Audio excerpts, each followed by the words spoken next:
Welcome to Homicide Life on the Set, a podcast about the Emmy Award-winning television show Homicide Life on the Street, with myself, Chris Carr, and Susan Ingram.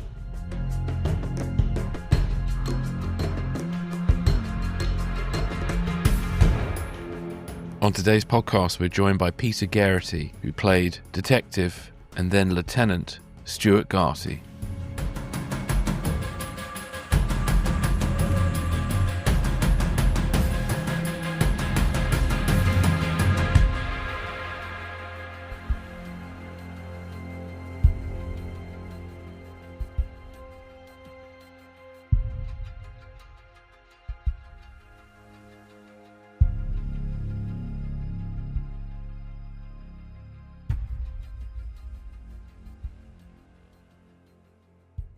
Hello everybody and welcome back to Homicide Life on the Set. Today we have Peter Gerety, who played Stuart Gharty on the show, and this was a really great interview, I thought. So Susan, how are you doing? Hey, good. Yeah, and then good on you for saying Peter Gerety and Stu Gharty. I know, I had to think about that. I had to really think hard on that one. That's for a second. hard one, and he tells a story about that later, which is pretty good. But yeah, this was just first of all, just so happy when anybody agrees to be on with us. And we ran into Peter at the reunion, and he was just so willing and fun. And this is a delightful interview. And people like sit down and grab your coffee because he did a lot of theater, and he goes into some just really great stories about theater and his theater experiences. And how once again, great origin story, how he ended up as an actor and then ended up after doing a lot of theater, ended up on Homicide, and has just nothing but good things to say about Homicide as well. Yeah. And I did want to tell listeners, he tells a great story about his 4-year-old daughter and James Earl Jones. There's a little spot where you feel like you miss a word. You don't miss a word. Just when you get to that spot in the story, what happens is shh. So just remember that when you're listening. Yes.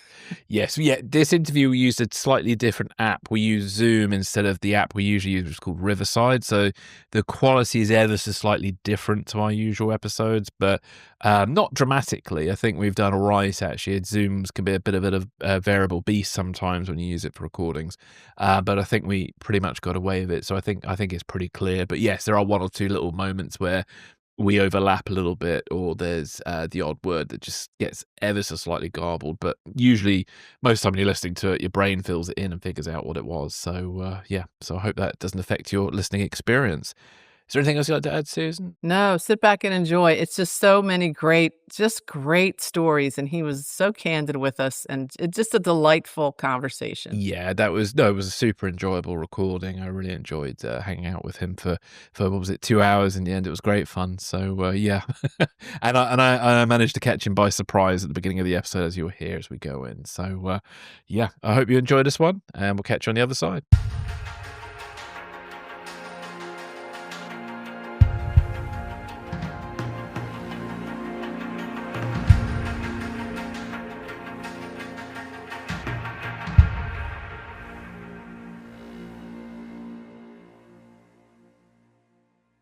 Peter, how are you? Welcome to the show. Well, of course. I happen to have a mouthful of ice.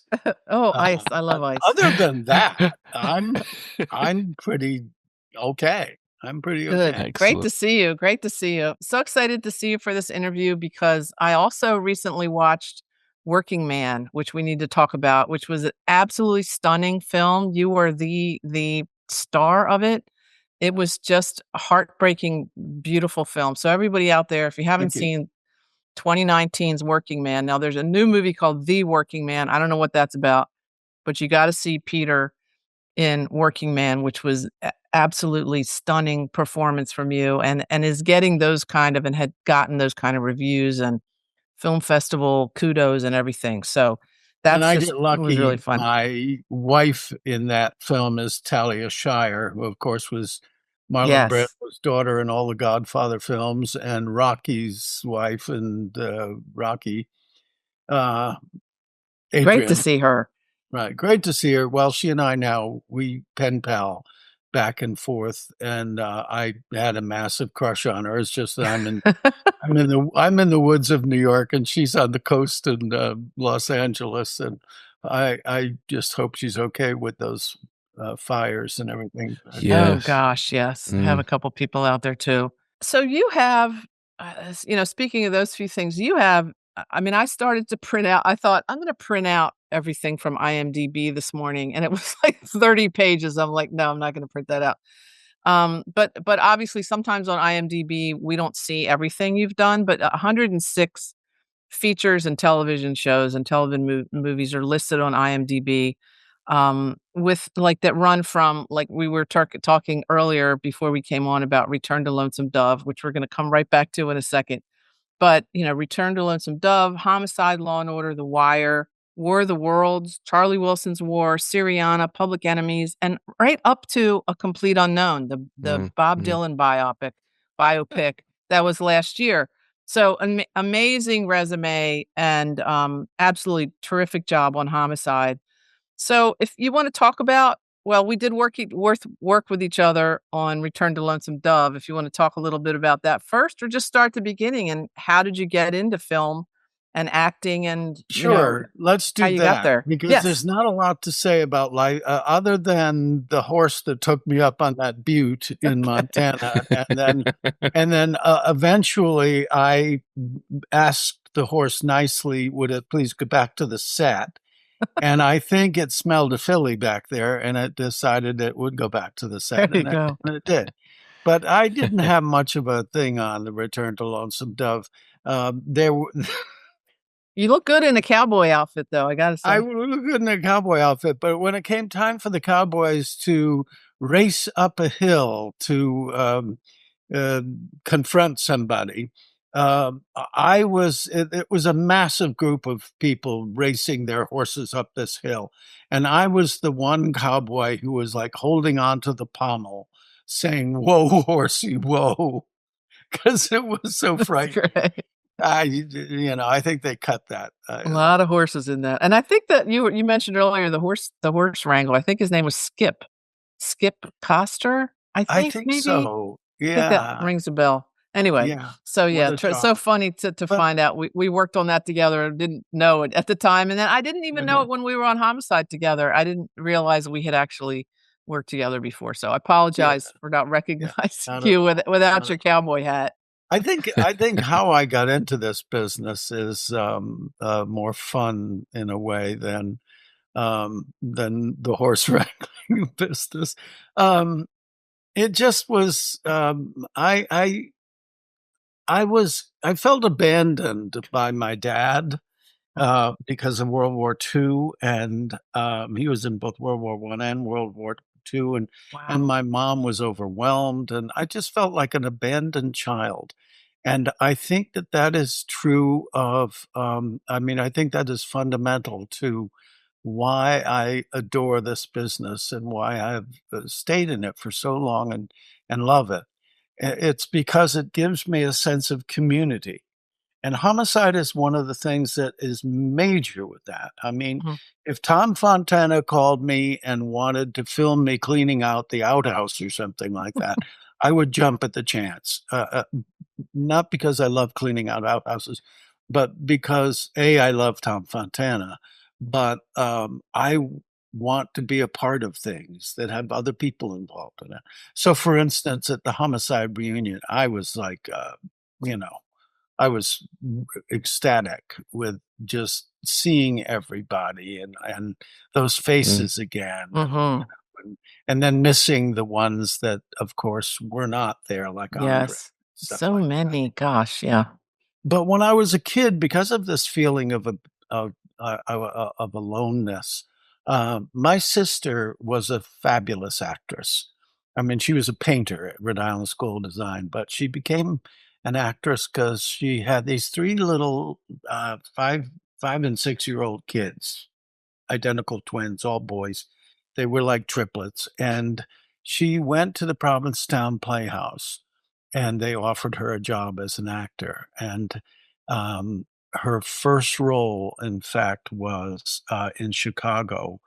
Um, who's the leading lady in Chicago? Anyway, that was her first role, and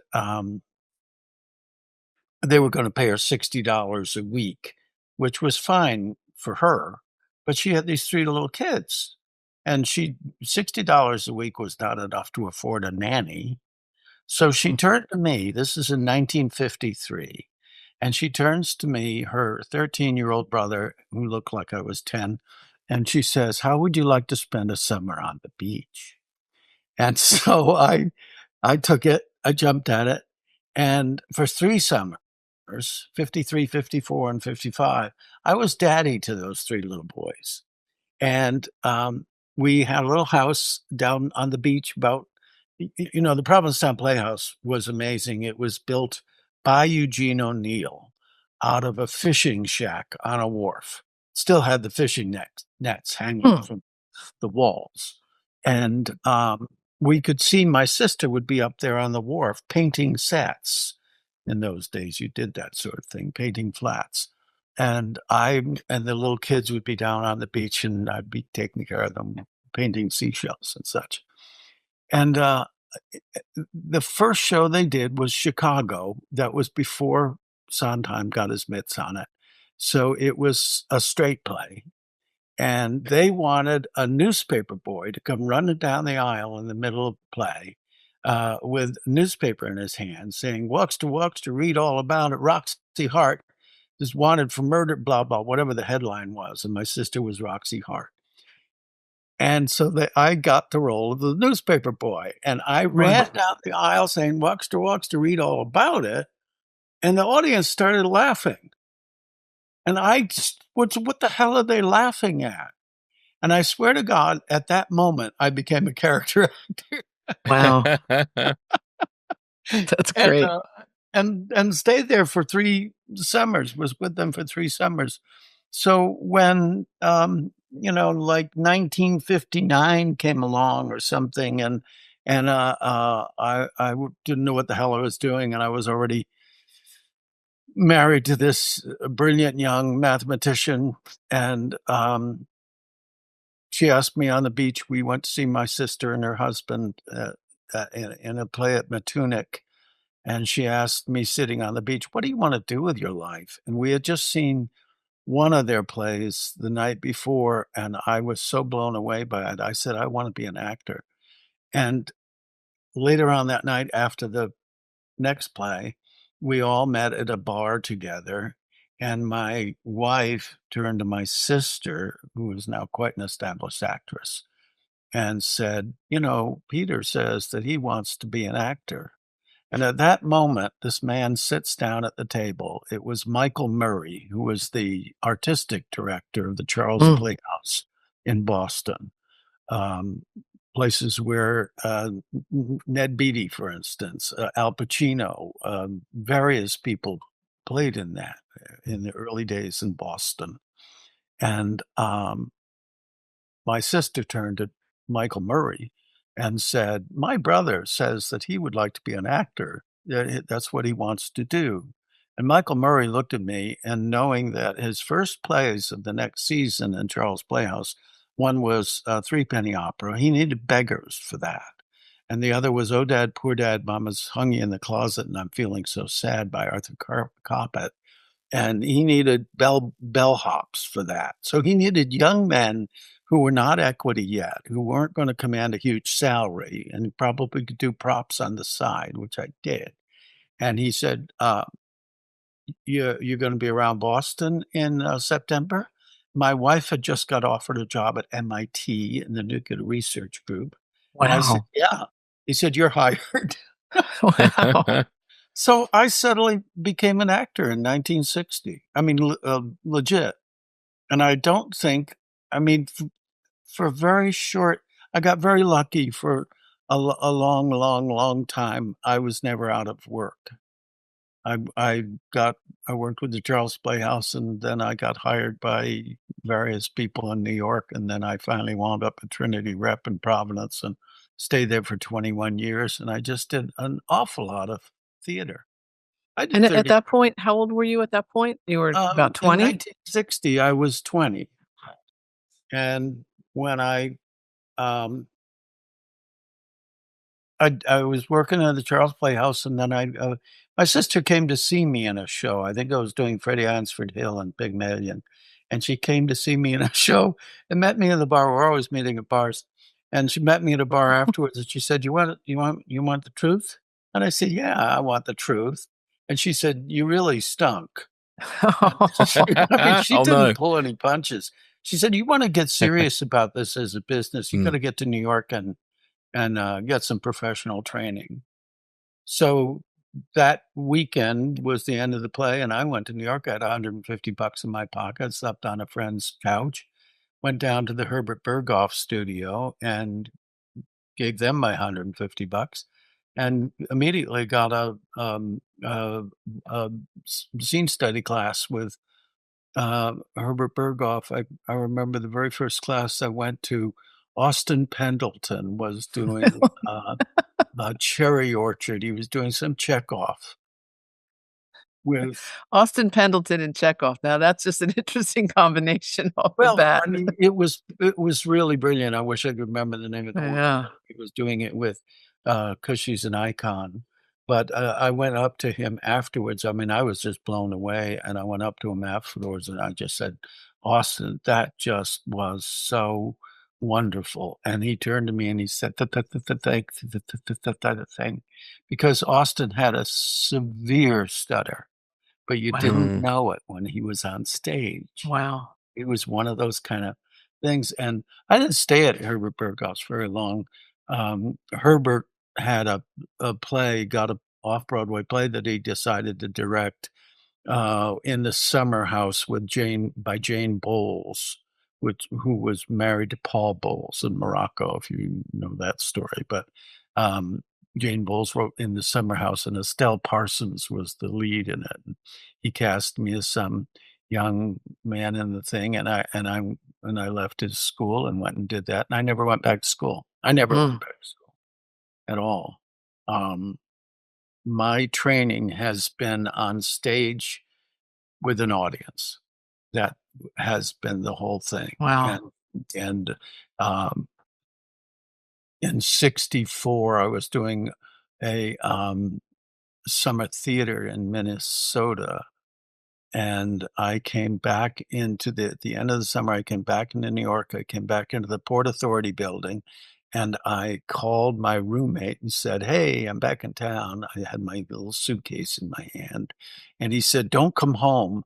Don't come home. Go over to the Martinique Theater on 32nd Street and Broadway, because Joe Papp's production of Othello at the New York Shakespeare Festival blew them away, and they are taking it off Broadway for the winter at the Martinique Theater on 32nd Street and Broadway." So he said, "Don't come home. Go over there and audition." They're auditioning non-union guys, and so I went over there and I auditioned for the role of a messenger, and I got the role, which really ticked off my roommate because he had auditioned for it too. And and I got, and that was an Othello with James Earl Jones. That was his first Oh Othello. my goodness. Now see, you're mentioning 2 people that were also on Homicide. I know it. Were you on Homicide when Austin, was the ME in some of those episodes? I Did you believe guys so. cross over? Once again, my here goes the memory has just kicked in. I'd See, have to go back and look. I'm okay if I'm telling stories because I Oh, just that's ramble okay. on. 'Cause I can watch an episode and not remember any of it and see that my name was on it, so believe Oh, me, there it's you plenty of go. things I don't remember. Wow, James Earl Jones, who came back up in Blood Ties, which was the 2nd season you were on the show, Uh-huh. season 7 Mhm. for that three-parter. Wow, James Earl Jones in Othello. Oh my goodness, so you It just was his first you Othello. jumped right to the top, didn't you? He was it was his best. He was amazing. He was so powerful, and his, Mm. um, Julian Marie was his Desdemona, and she had red hair down to her, uh, knees or something. I mean, she was so gorgeous, this little tiny thing, and they got married, I think, about 4 years later or so. Oh, really? Oh. Um, Julian, they were wildly in love, that made Othello work really well as well. Um, and that ran all year long. I wound up playing. I started as a messenger, but I wound up playing Rodrigo opposite Jimmy Jones, and then we put Really? Breck's Ball into rep with it in the middle of the year, and I stayed with it the whole year. And then how many stories do you Give want? us as many as you like. Yeah, stories are You want good, me and to I ramble? at some point too, I love the part where you said, when you started off as a newspaper boy in Chicago that you knew you wanted to be a character actor. So I thought that was interesting that you knew right away that that was your slot, the character It actor slot, which it also was. allows you to do all kinds of things, right? I mean, even as the messenger, when I first hired on with Othello, the Martini Theater had this thing where, in order to get around to around a stage right, you had to go out the front door of the hotel and walk on the sidewalk in public, and then come around this other little door on the stuff. And of course, you're in costume. You're in some sort of Elizabethan costume, and I'd walk around, and you'd come in, and there was just this 2 or 3 feet little thing with a flat there so the audience couldn't see you, and you just had to like hug the flat before you ran on and gave the message that you were. And of course, the message was that the Turks were coming from Cyprus, or they're attacking Cyprus, whatever the hell it was, and you were supposed to have run the marathon. That was the marathon. You were supposed to have run 26 miles or something like that, and so you had to be out of breath. And Mm. then you would run on, you'd hear your cue, and you'd run on and up these 3 little stairs and out into the middle of the stage, of this wonderful stage that Ming Cho Lee had designed, and give the little message to this bank of senators, this bank of men in giant costumes and robes and everything. And I remember thinking, I've got to be out of breath. And so I wound up trying to hold my breath. And I held my breath. Even though you'd had to run outside, that wasn't enough I had out to of run breath. outside, but I had to run That outside wasn't a minute big deal, before huh? because I had to be there on time. So I'm backstage, and I can hear my cue coming. So I just took in a really deep breath and held it and held it and held it. And it worked a couple of times. And then one time I just overdid it, and I took on this huge, huge breath. And I heard my cue, and I whipped around the little thing and up the 3 steps and into the middle of the stage. And I totally passed out in the middle of the stage. Too much method acting. I was out. And I remember, uh, your brain operates so quickly. It was just a split second, but the brain is coming back. Okay, where the hell am I? Okay, I'm on a stage. Okay, this is Othello. Oh my God, I'm the messenger. I'm supposed to give a message. And I remember blurting out something like, the Turks, Cyprus, something like that. And James Earl Jones came down off the Senate dais, and he came to me and he picked me up in his arms. Yeah. I mean, this guy was powerful and big and young, and he picked me up in his arms and he walked off stage with me, took me backstage. And I just remember the stage manager, John something, coming to me afterwards and said, "Oh my God, that was brilliant. That was so brilliant. You can do that again, right?" I said, "No, Oh, no. no." But I mean, there was that kind of thing. And then when I got to play Antonio was the original Rodrigo. When he left the show for whatever reason, I got to play Rodrigo. And there's a lot of Mm. humor to be mined in Rodrigo. So I kind of was able to find those sort of things, but always they would be taught to me by the audience. By the audience, and the fact that I don't think, I mean, I believe we did it 200 and, I don't know, 50 performances of Othello, and I don't think there was one that I wasn't glued to the little window at the stage manager's booth and watched James Earl Jones Mm. work. It was just wonderful. And okay, this is the story I wanted to tell. My wife and I, the brilliant woman who mathematician, went out a while. I mean, the, the, dean of women's students at the University of Rhode Island, where we were, actually came to my wife one day, or called her to her, I don't know, and said, "Look, you're the top of your class in math. MIT is interested in you in terms of this nuclear research group. You've got to stop hanging around with that Peter Gerety because he's not going anywhere. I mean, Stay away from those actors, right? stay away from those. I mean, the only reason I'm sorry. I spent 5 years in an all boys public Roman Catholic boarding school. Mhm. I didn't see a girl until I went to college. I mean, I was and I hung around the theater department, not because so much because they didn't have a great theater department, but that's where the girls were. So I mean, she was right in saying, get away from that guy. And you okay. Anyway, we did have this little daughter, Erica, who is a bass musician, plays the stand-up bass and runs the Albuquerque, New Mexico Folk Oh, Festival. really? Wow. She's our daughter. I mean, she's phenomenal. And I can't wait to go out to New Mexico and visit again. There's kids and grandkids and stuff like that. Mm. But my wife from the University of Rhode Island and I were like trying to put the marriage back together a little. She was at the University of Rhode Island campus, and I was in New York working with Othello. And she brought the little girl to New York um, to see Othello, to just hang out with me for a little bit and reconnect. And I remember her name is Dorothy at the time, and she got to sit in the audience and watch Othello, but little Erica couldn't do that. She was only 4 years old, and she couldn't sit through Othello.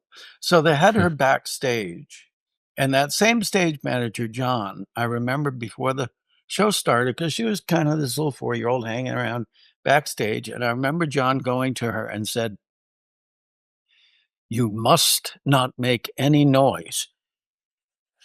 Be really, really quiet." And so she took that to heart. And I remember being back there and seeing suddenly, here comes James Earl Jones in his massive robes. And around the corner comes Mitchell Ryan, who was playing Iago. And they started talking animatedly about something to do with the scene that was upcoming. I mean, they were working and they were talking animatedly. And my little daughter went up to James Earl Jones and grabbed his robe and tugged his robe and said, at which That's point I great. think I remember James Earl Jones going down on his knees. He was laughing so hard. I don't know. I don't know. That's What a great. business. I love this business. So how did you transfer from, make the transition, or I guess you're still going back and forth between film and television and theater. Tell us how that happened, and then how did you get with Tom and Barry and end up, on Homicide? I that very year left the show before it ended, and I went back to Trinity Rep. I went back to Rhode Island, rather, to University of Rhode Island, and the guy who ran the University of Rhode Island um, theater department was doing a play by Volpone, and I got to play Mosca in this, which is a great role. And he wanted a professional actor to come to help lead his young actors and help them. And I was still non-union, but I had done a lot of work. And so I did that. And at that time, this repertory company, Trinity Rep in Providence, was just beginning with this genius artistic director, Adrian Hall. And he had his first little summer theater right across the street from the University Theater. And he came across the road one night and watched me do the Volpone show watched me play Mosca and asked me to join his company. So I became a member of the Trinity Rep Company, which for, say, from 1965 through 1985 was by far the best theater in America. And I had been Wow. to a bunch of them. And we got to play lots of Shakespeare. And at one point, Adrian decided he wanted to do a film. And so he chose to do The House of Mirth. Mm. Uh, and Geraldine Chaplin was chosen to play Lily Bart in The House of Mirth. And I got to play her cousin. Mm. So I worked with Geraldine Chaplin. That was my very, very first film. Wow. Well, House of Mirth was 1981. Yeah. And the next year, Mm. Adrian directed a play, The Hot House, that went to Broadway. And so I went to Broadway. And then I kind of spent a few years. I mean, actually, prior to going to Trinity, I was in New York around the same time I was doing Othello, or just after doing Othello, or just before doing Othello. I was doing around the time I was doing In the Summer House with Estelle Parsons with Herbert Berghoff, and I was living on McDougal Street in the Village, and okay, this is 1962. I mean, this was an incredible, wonderful time, and I got a job as a barker outside a place called the Cafe Wa on McDougal Street, corner McDougal and Minetta Lane. And the Cafe Wa was famous for having all these wonderful musicians. And I was the guy that the venue was down this long flight of stairs. And I was the guy who stood out on the street corner and said, "Hey, hey, come on, baby, Stairway to Paradise right here, come on." And these various musicians and hanger-oners, Wavy Gravy, if you know who Wavy Gravy is, Bob Dylan, these guys would go by me. And I didn't know from Bob Dylan. Bob Dylan wasn't Bob Dylan yet. I mean, he had the name, he didn't have the game. But it was kind of wonderful that I kind of bumped into him and watched it, because years later I played the judge in this Bob Dylan movie, Wow. sentencing Pete Seeger. And I'm bouncing around, but I sang with Pete Seeger. Pete Seeger, I live 15 minutes from Pete Seeger's house. I'm upstate on the Hudson in a little hamlet called New Hamburg. And Pete Seeger lived in Beacon, New York, which is 15 minutes south of me. And he used to play and sing down at these various things on the water in the park by the Hudson River. They'd have a party or gathering or something, and Pete would sing. And I remember going down there and singing with Pete. And there was and he started this whole cleanup of the Hudson River thing. And one of the things that advertised it was a sloop called the Clearwater, and it was part of his effort to clean up the Hudson River, which was relatively successful. The Hudson River is the cleanest estuary in the United States. Wow. But there was this house. I don't know, houses. It was like a giant garage, junky place, but it was called the Sloop Club. And Pete died a few years ago, but there's still gatherings every other Thursday night at the Sloop Club in Beacon. And it's all these people who in their 50s, 60s, and 70s who knew Pete. And they come there, and some musician will be there, and they'll play some Pete songs, and the whole audience will be playing Pete songs. And I decided to go there about 3 or 4 weeks ago after the Dylan movie came out. And I walked into the Sloop Club. It wasn't my first time, but I walked into the Sloop Club, and about 5 people pointed their fingers at me and said, "Traitor, traitor," because I had sentenced Ed Norton as Pete Seeger to a year in federal penitentiary. Okay. That's funny. I grew up with the Pete Seeger songbook in my house. My mom was a singer, and we had the Joan Baez songbook and the Pete Seeger songbook. So Those songs were in my house all growing up, so I hear you on that. Yeah, he's a great guy. In your theater career, did you run into Tom in your theater career? Because he was obviously a theater writer and I think also some theater direction. How did you guys cross paths eventually? I don't know. I mean, I really don't know, and I don't think this I think I just auditioned. Mm, I don't know how that happened. I got lucky. I auditioned and I guess, and I mean, I certainly wasn't well known or anything, so I don't think that Tom, I don't think I was offered the role. Maybe I was, but I think I auditioned for it somehow. interesting. I mean, as far as playing cops, I've done a few cops, um, but if you're, an Irish guy, if you're a middle-aged Irish guy, um, or even before middle age, you get offered cops, detectives, priests. That's what Right, you that's what right, you get. right. And, so I loved the fact that the very first episode of Homicide that I did, I played a beat cop driving around in a car, and I remember it was a scene at a high-rise apartment building kind of projects, and there were a whole bunch of, young guys up there, mostly black guys up there dealing drugs, running around, and I remember being scared.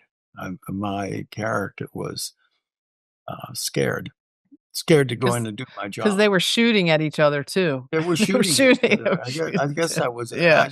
I think I remember just getting in the car and driving away Mhm. or something, and I'm not sure I remember what the outcome of that in terms of the episode was, but when that episode was over, I went back to New York, and I got a job on I think it was a television show called Public Morals, and I Mm. went out to LA, I think, and shot some Public Morals, episodes, and then Public Morals didn't go on, it didn't have a life, and so I came back to New York, and somehow Tom Fontana learned that I was back in New York and that I was no longer in Public Morals, and he, called and he wanted me to come back to the show as a detective now, not as a beat cop driving around in a car. I could come back as a detective. And that was just, I mean, you know, the Yeah, guy. it was interesting, that you started out obviously, all the detectives have a background in the Mhm. show, but we got to see your background. We got to see you as a beat cop, Yeah. and we got to see you in this terrifying situation where you made the wrong decision, unfortunately, as a beat cop, and you didn't go in.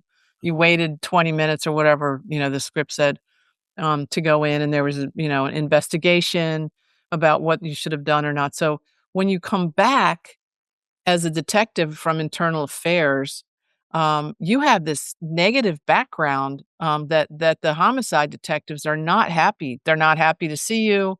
You have confrontations with, you have confrontations with them about whether or not they're going to trust you, whether or not they're going to Yeah. be safe. When you then from IED, then you come on to the homicide unit as a homicide detective.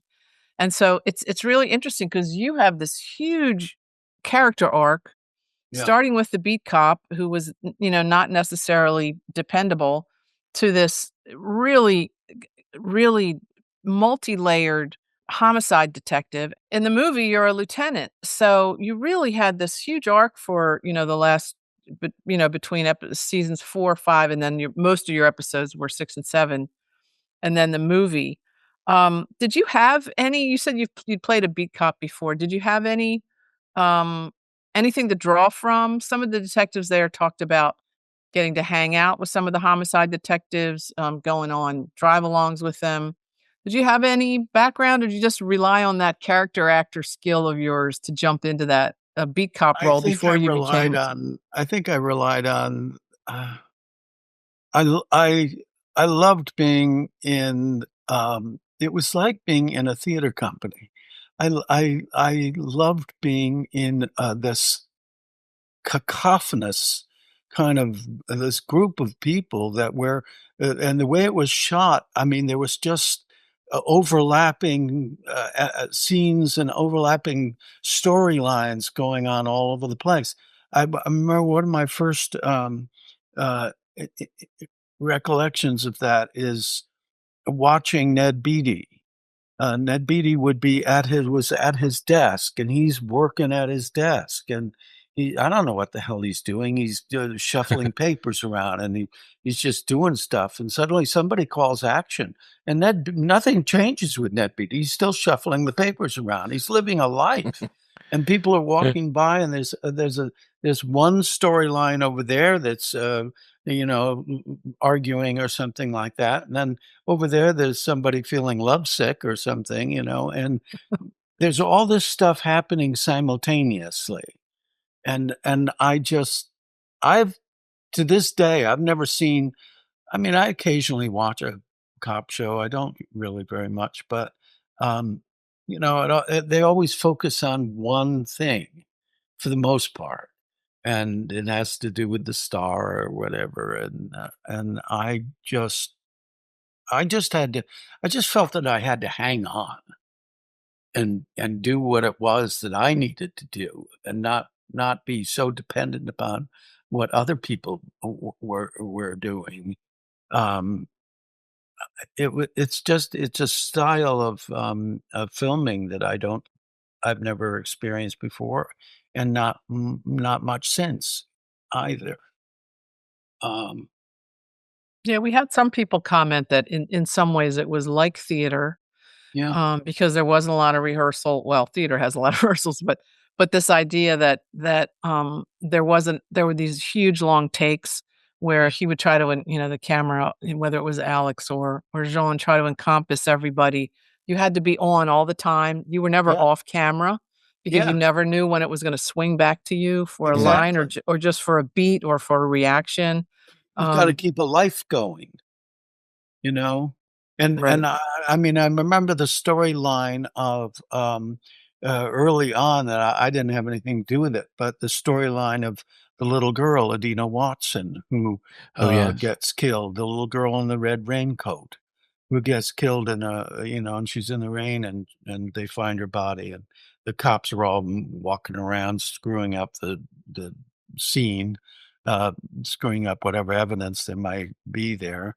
And poor, Bayless, Bembleton and Bayless are struck by it, and Kyle Secor, and he's like and he never let it go. It carried on through the entire and that was a thing that was never solved. And I don't know if this happened with David Simon, but I don't know the truth of this anyway, but it's just maybe a good story, is that when David Simon was a, writer for the Baltimore Sun, that he decided to write a book about the Baltimore he wanted to write a book about, men who are in a life and death situation in a confined space or something. So he went to the Baltimore Homicide Division, and at that time, the Baltimore Homicide Division was changing from because Baltimore's a majority black city that and they had all of the corporals and colonels and sergeants and everything were all these old Irish white guys, and so they were trying to replace them with a certain number of black colonels, and so here comes this guy and saying, "I wanna write a book about you at this particular sensitive time," and they didn't they got s they didn't they were suspicious of it, they didn't like it at all, but I mean, you probably know this story, but, David he's a real guy's guy, and he's brilliant, he's got a great sense of humor, and so he went down into the basement of the Baltimore Homicide Department, and he found these detectives down there playing poker. And he just stood around watching him and cracking jokes with him, and they got to like him, and somebody left the poker game, and they said, "Hey, why don't you sit in here?" And so, he got tight with those detectives, and eventually they said, okay, you can come along and watch what we do. You can come along in the squad car. You've got to stay in the squad car and not get out. And so fine, he's came along and he's shooting the shit with them and having fun with them for a long time. And then a week later, it's like, all right, you can get out of the squad car, but you got to stay on the grass. Don't come in the house and wear a flak jacket. And then the next thing is, okay, you come in the house. And a lot of the storylines that are in the first few years of Homicide are based on actual things that David saw. And I Oh, don't know sure. whether the little girl, the Adina Watson case, was Yes. one of those or not. It would. Do you know that? Yes, that's a real case and is still an unsolved case here in Still an Baltimore. unsolved case, and it's heartbreaking. Yeah. It's just heartbreaking. It's one of those things, and that's only one storyline, and then you have these Right. others that are And I believe her name was Latanya Wallace, I think. Latanya really Wallace, I think. Yes, it's still the unsolved here character in they called Baltimore. Adina Watson, I think. Yeah, and I think yes, The that was real Adina the Watson, yes, and but the the real real little girl's girl's Latanya Wallace, I believe, and was it? still unsolved. And yeah, when Tom was on, he talked about how they milked David's book. They wrung every single story. He said story, paragraph, sentence, period, There you comma, go. and exclamation point out of the book. So yes, and I love the comment that David makes. I think it might have been actually in the documentary Anatomy of a Homicide: Life on the Street, which documentary crew followed us around the time of the subway episode. And David in that documentary says there were times when he was watching the show where he was so proud that it really rang true, that they really had hit the nail on the head with what being a homicide detective in Baltimore There was you go. really like. Yeah. So, yeah, that Yeah, was now, certainly what they were they striving for. can you clarify this story that's in my head where I think it was Barry Levinson directing an episode, and it was a, a, a bunch of hoodlums holding up this store and then running out the back, and they had Oh, right. homicide It was cleaning one it hoodlum. up. So there were all Well, they these. actually reenacted that in, and I do you remember, Chris? There is an episode where they recreate it. They recreate the Yeah, guy that steals, and there's multiple stories of what he actually stole from the convenience store and then ran up uh-huh. the alley into Ran up the into alley into our a bunch set of cops into that our he thought set were cops. who had their guns drawn, at the time. And then So he what surrendered, right? do we yeah, so do we remember what episode that was recreated in? I should know that. But Barry was Yeah, let in me it. check. Yeah, Barry was in that, and I This- suppose was probably also directing what other episode that was, whether that was The Gas Man. He directed The Gas Man with Bruno Kirby and Richard, whose name I always forget, Richard, the guy that reminds me of Robert De Niro, Richard. Anyway, it might have been in that episode. Yeah. And I can't remember, did he do more than just 2 episodes did he direct? It's the documentary from 1997, season 5, episode 11. That's the episode where that happens. That's where it happens. Yeah. Oh, the documentary. Okay. The episode is called The Documentary. Is that the one where Max Perlick's character shoots a documentary of the homicide detectives in the squad? Yeah, in the squad room and outside. That's so funny. Yeah. That's an oft-told story. Who was the gentleman who was oh God, he was not a producer, he was the strong man on the Oh, Jim Finnerty, Jim the Finnerty. production manager.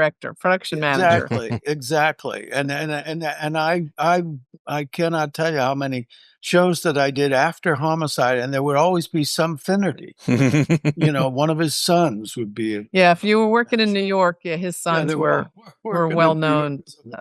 But Yeah. I remember stories being, and I have no idea the truth of any of this, but where Jim Finnerty would come to Tom Fontana and say, okay, well, I know you want to start shooting at 9 o'clock this morning, but if you want to start shooting that early, you better get yourself over to the police department because you've got to get a couple of your actors who are in the Huskow.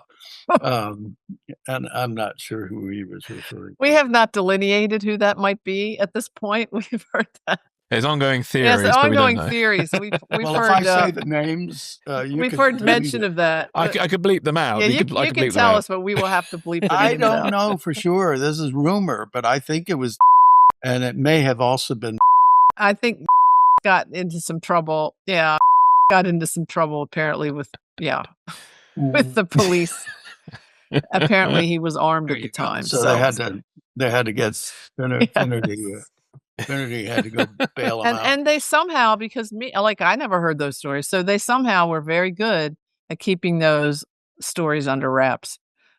Because I did not know that, and there I was right there working with everybody. So yeah, so interesting. Pre-social media and probably TMZ, right? Yeah, no paparazzi there finding out those stories. Well, yeah, actually in Baltimore, I suppose you can get away with things like that in those days. But have you talked to Tom at all about this new piece that he's written? Ooh. Which one? Oh, which one? Yeah. Who am I? Oh no, no, we haven't. I had seen some of Monsieur. Oh, the one where it's a takeoff on. Oh yeah, gosh, the Raymond Chandler detective, Monsieur Spade. Yeah, Monsieur. Oh no, that's not Raymond Chandler. That's the other one. Yeah, Monsieur Spade. But no, we didn't. We have not asked him about. So who am I? No, we haven't. We haven't talked to him. He just did a reading of it about 3 weeks ago at his house and his library, and it's really interesting. I have no idea what he wants to do with it. I think he is steering it. I think it's a play, but I don't know what he wants to do with it. But it's a character who is suffering from dementia and basically says, "Who am I?" Doesn't know who he is. Interesting. And the prime character, the main character in the piece, spends the rest of the time trying to figure out who this guy is. And it changes his life. Goes from London to back to the States and then back to London, and just changes this man's life, just trying to figure out who this person who almost can't say anything but who am I. Wow, interesting. And it's well, we'll have to keep an eye on that. Maybe we'll have him back on. Yeah. So I did want to talk about, we talked a little earlier about the arc of your character over the 4 seasons. But the characterization of Stu, and I'm going to mix this up at some point, Gharty or Gerety. It was really interesting how your name on this show was very similar to your last name. That was a beef that I had with Belzer. Because Belzer would very often, not very often, but every once in a while, Belzer would refer to me and say, "Hey, Gerety," and then we'd have to cut. Have to shoot that all over again because my name's not Gerety, it's Gharty. Right. My real name's Gerety. All right, get it straight, will you, Belzer? That's so funny. So you had a very strong characterization throughout the show, and often, we're having arguments or standing your ground on very controversial things that often people, and I'll say it, white people often won't say out loud, but may be completely understanding what you mean and wishing they could say these things out loud. Can we have a conversation about this? Whether it was about race, whether it was about religion, which there was a lot of in the Priest 1 and 2 double episode story. Can you talk a little bit about how, the thing that was so interesting to me about your characterization was you often held your ground and in controversial situations, but you also always managed to remain empathetic and a compassionate character. So you were never an evil character. Like who was that guy that was always so nasty? Who was the captain, or what was his name? Pardon? Oh, Gaffney. Was it Gaffney? Gaffney. Yeah. You were never a Gaffney who was just an evil, nasty person. You were always, you'd had this human side and you wanted to empathize. It made people empathize with you. Can you talk about, was that challenging for you, or was it just the scripts are so well written. It was natural. You're a very naturalistic actor, so it felt very real. I can not I cannot talk about it. I think that you nailed it when you say, okay, the scripts really were wonderfully written. Mm. And if you and I don't know, as an actor, I always kind of wind up loving whatever it is that I feel, whatever it is that I w I want out of something. And if it's not the popular way of going, or if it's not considered to be, you know, proper, uh, and I have to say, "This is what I want," then and that's what Gharty wants. Um, I I feel for the guy. I feel that's I feel the truth of that. And that's just, I walk around and I live in a rural area, and this is New York, so it's a very blue state, but occasionally I wind up going to my daughter's house in Albuquerque, for instance, and I'll wind up with in a crowd that are listening to music and be talking to people who are out there and who are working class people, and I love them. But their opinions are not my opinions in terms of what we are dealing with today as a country, and and what our values are, and what I mean, my father almost lost his life fighting Nazis.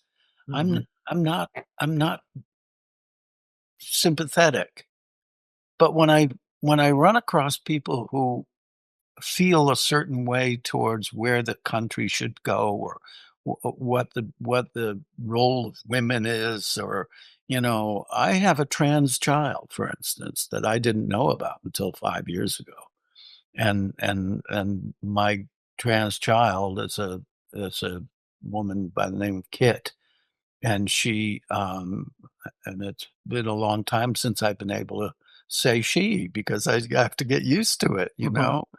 but, there I would run into folks that are they're not accepting of that. Um, I go my favorite coffee house is here in Vassar, and I go to Vassar, and I go into the a Vassar building, for instance, for whatever reason. There used to be a wonderful theater there, and, New York Stage and Film, and the restrooms, a number of the restrooms are co-ed. They're just a room that you go into and you use the restroom, you know, and that's an issue some places. So I meet these people, I have a cup of coffee with them. I don't drink anymore, unfortunately. I go have a beer with them, and I grow to like them as human beings, and and their opinions, I'm not crazy about their opinions, but in a way, I can see where their opinions are coming from, Mhm. whatever the fear is that they are exhibiting, So, as an actor, when you have to defend something or say, "This is my point of view," Mm. you have to be present in that moment. You have to believe that, just absorb it. It has to be you in that moment, and it's a lovely process. I just there are some actors that are just absolutely brilliant at it. Maybe they're tortured about it. Maybe it's just not something that they feel, flippant about. Maybe they're fighting a battle themselves. I think that's really interesting to watch. You know, uh, acting acting is about somehow demonstrating the human condition. So, I'm sure I had not answered any No, that was brilliantly answered. Absolutely. Yeah, absolutely. I don't ever wanna stop doing this. I don't ever wanna stop doing this. I was so honored that Tom Fontana called me and said, "Hey, come on and do this demented guy who doesn't know who he is. Who am I? Come do this." Oh, so you were reading that part. I didn't get I that was when you reading told that that part. story before. Oh, Oh. wow. And he was, and it was interesting because every once in a while something would come out of his memory. Speaking of memories, and he'd start saying, "Oh yes, well I was back in when I was in London, this, that, and the other thing." And then a minute later, he'd be going, "Who am I? Mm, Who am I?" He'd flip back and forth from, right. there was it wasn't so much a Cockney accent. One time he'd say, um, anyway, it was a Louisiana accent. It was very south. Mhm. It was kind of fun because obviously he had been there. And so that gives the leading man who's trying to figure out who he is a clue as to where to Mm, go to try to find this man's identity. That's what Right. mm. what the play is about. Oh, wow. Can't wait It's to just hear or see that so when it comes. Yeah. Yeah. who are you that who are you that you're an actor that you say things that are not necessarily um you know, you know, you say something that's not considered proper or civilized even or whatever. Mm. Who are you? Have you ever, as an actor, when somebody, I don't know, a member of the public spots you and recognizes you from something, have you ever had a situation where they have maybe agreed with something unsavory one of your characters has said and think that that's what you think, or the reverse? It must be very interesting. I don't ever get that. I don't think people Mm, so much react to things that any character that I may have done. There, it's more like I get a lot of recognition I'll go to the grocery store and some guy in the grocery store is, hey, like he knows who I am. But it comes out that he thinks that I shop at the hardware store that he shops at. Or something like that, and I go right along with that. I said, "Yeah, mm. that's where I go for my nails and hammers." You're the guy around the corner, right? You're the guy next door. Yeah, yeah. Oh Oh, god. that's fantastic. Well, one question we always ask people is: had you been to Baltimore prior to Homicide, and what were your impressions of Baltimore? Well, I kind of fell in love with Baltimore. I mean, I didn't go to a lot of different places in Baltimore. When I got picked up for Homicide that second time around, I happened to get an apartment on, I think it was called Shakespeare Street, and Mhm. it's right there in Fells Point.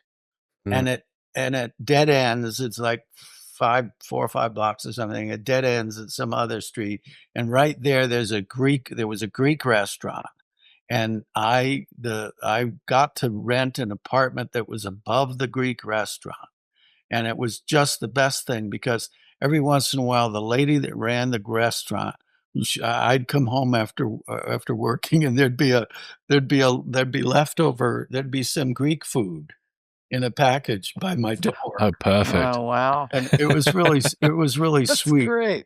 Um, uh, so I never wanted to leave.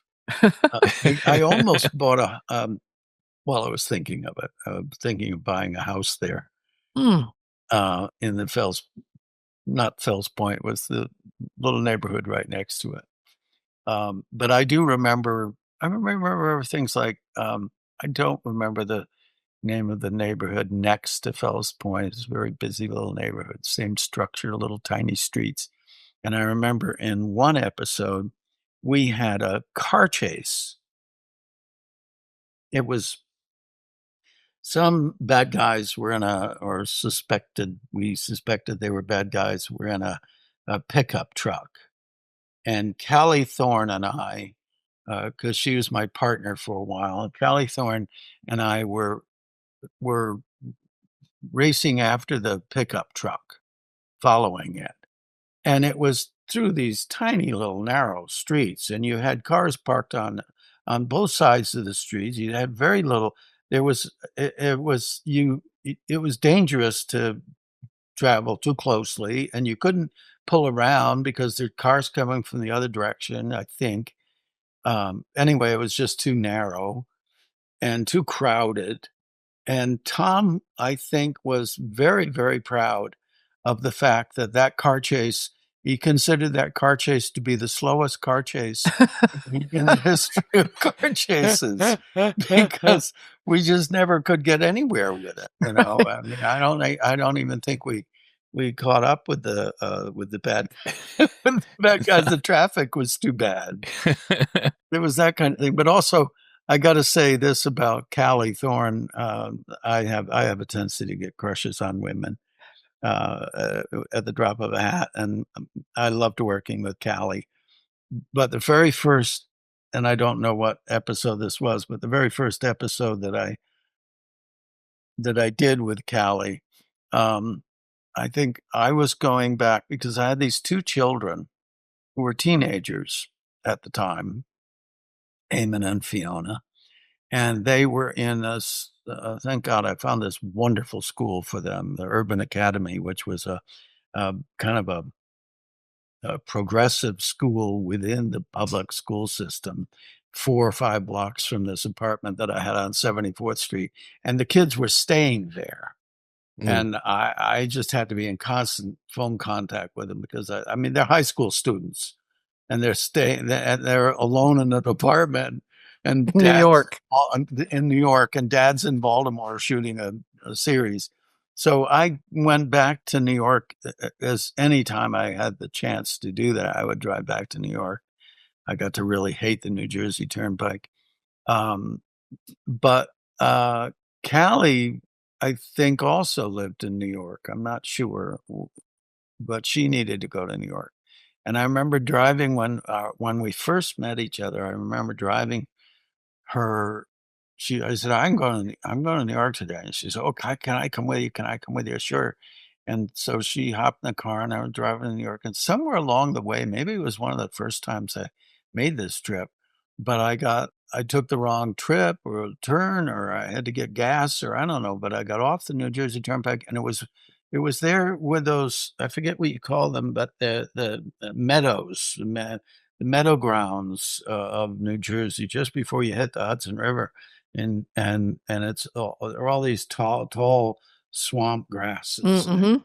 The marshland area Marsh. where the mob would throw dead bodies, Right, right? Oh, right, that's a nice right. place. And Also a lot of rum running, apparently a lot of rum running through the we marshes kind of got lost during in that, Prohibition. and Mm.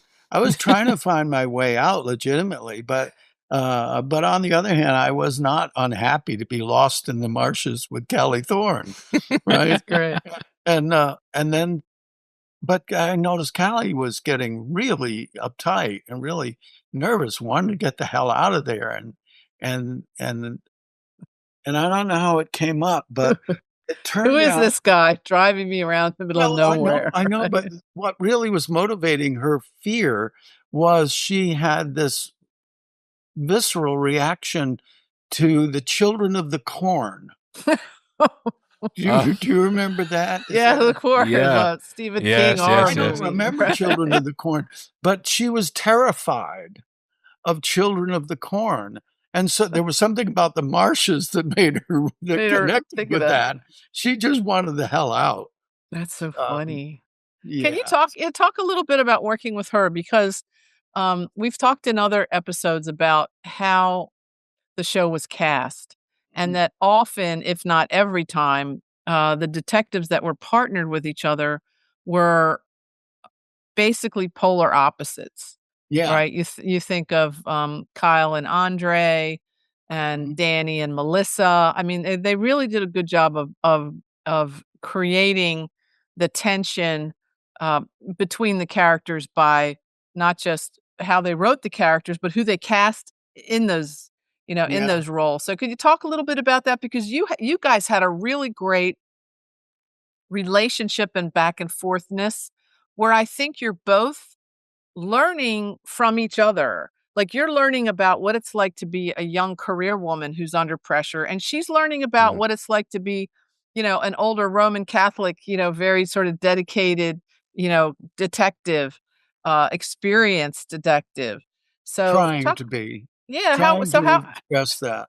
how was that? I think, well, I think part of that is like, evidenced in that, in her reaction to the marshes with the children of the corn.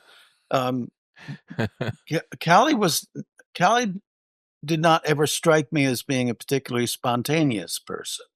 She was very, she was very strong-willed and she knew where she wanted to go, and she wanted to go there. And she didn't want, any bullshit to get in the way of that. And I, on the other hand, am, I'm in reaction to stuff that how I got into this uh, um, homicide division in the first place, and having to live up to certain expectations, and flying by the seat of my pants.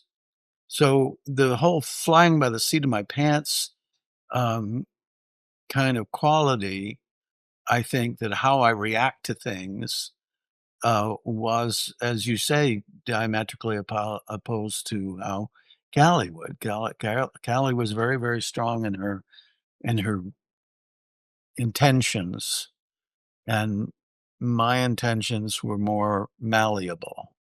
Mm, Uh, they would change at the drop of a hat if I thought that's where it needed to go.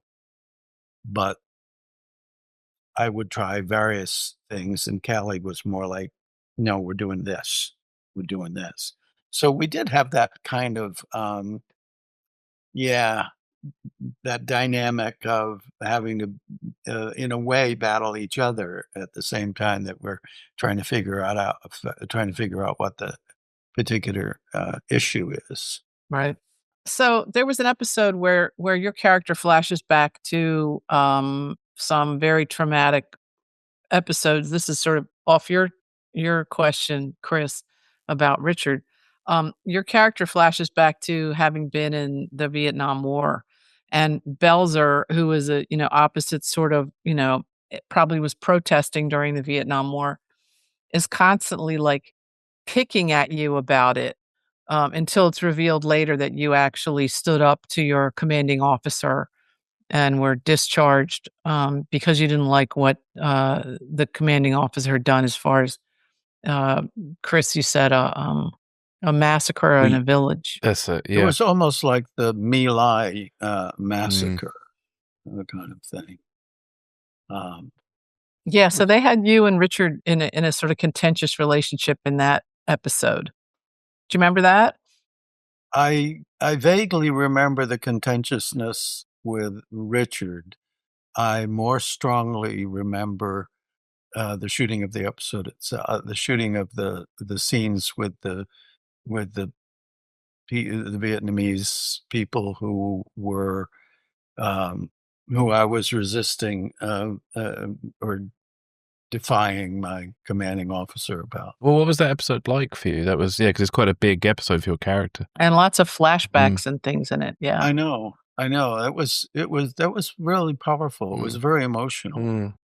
because I actually did in 1968, because I wanted to reconnect with my sister Ann Garrity was never known very well because she did very little film, and absolutely she did one television I think, but she worked in every repertory company in America, Mhm. practically Dallas, Los Angeles, Seattle, uh, Providence, all over the place, Cleveland.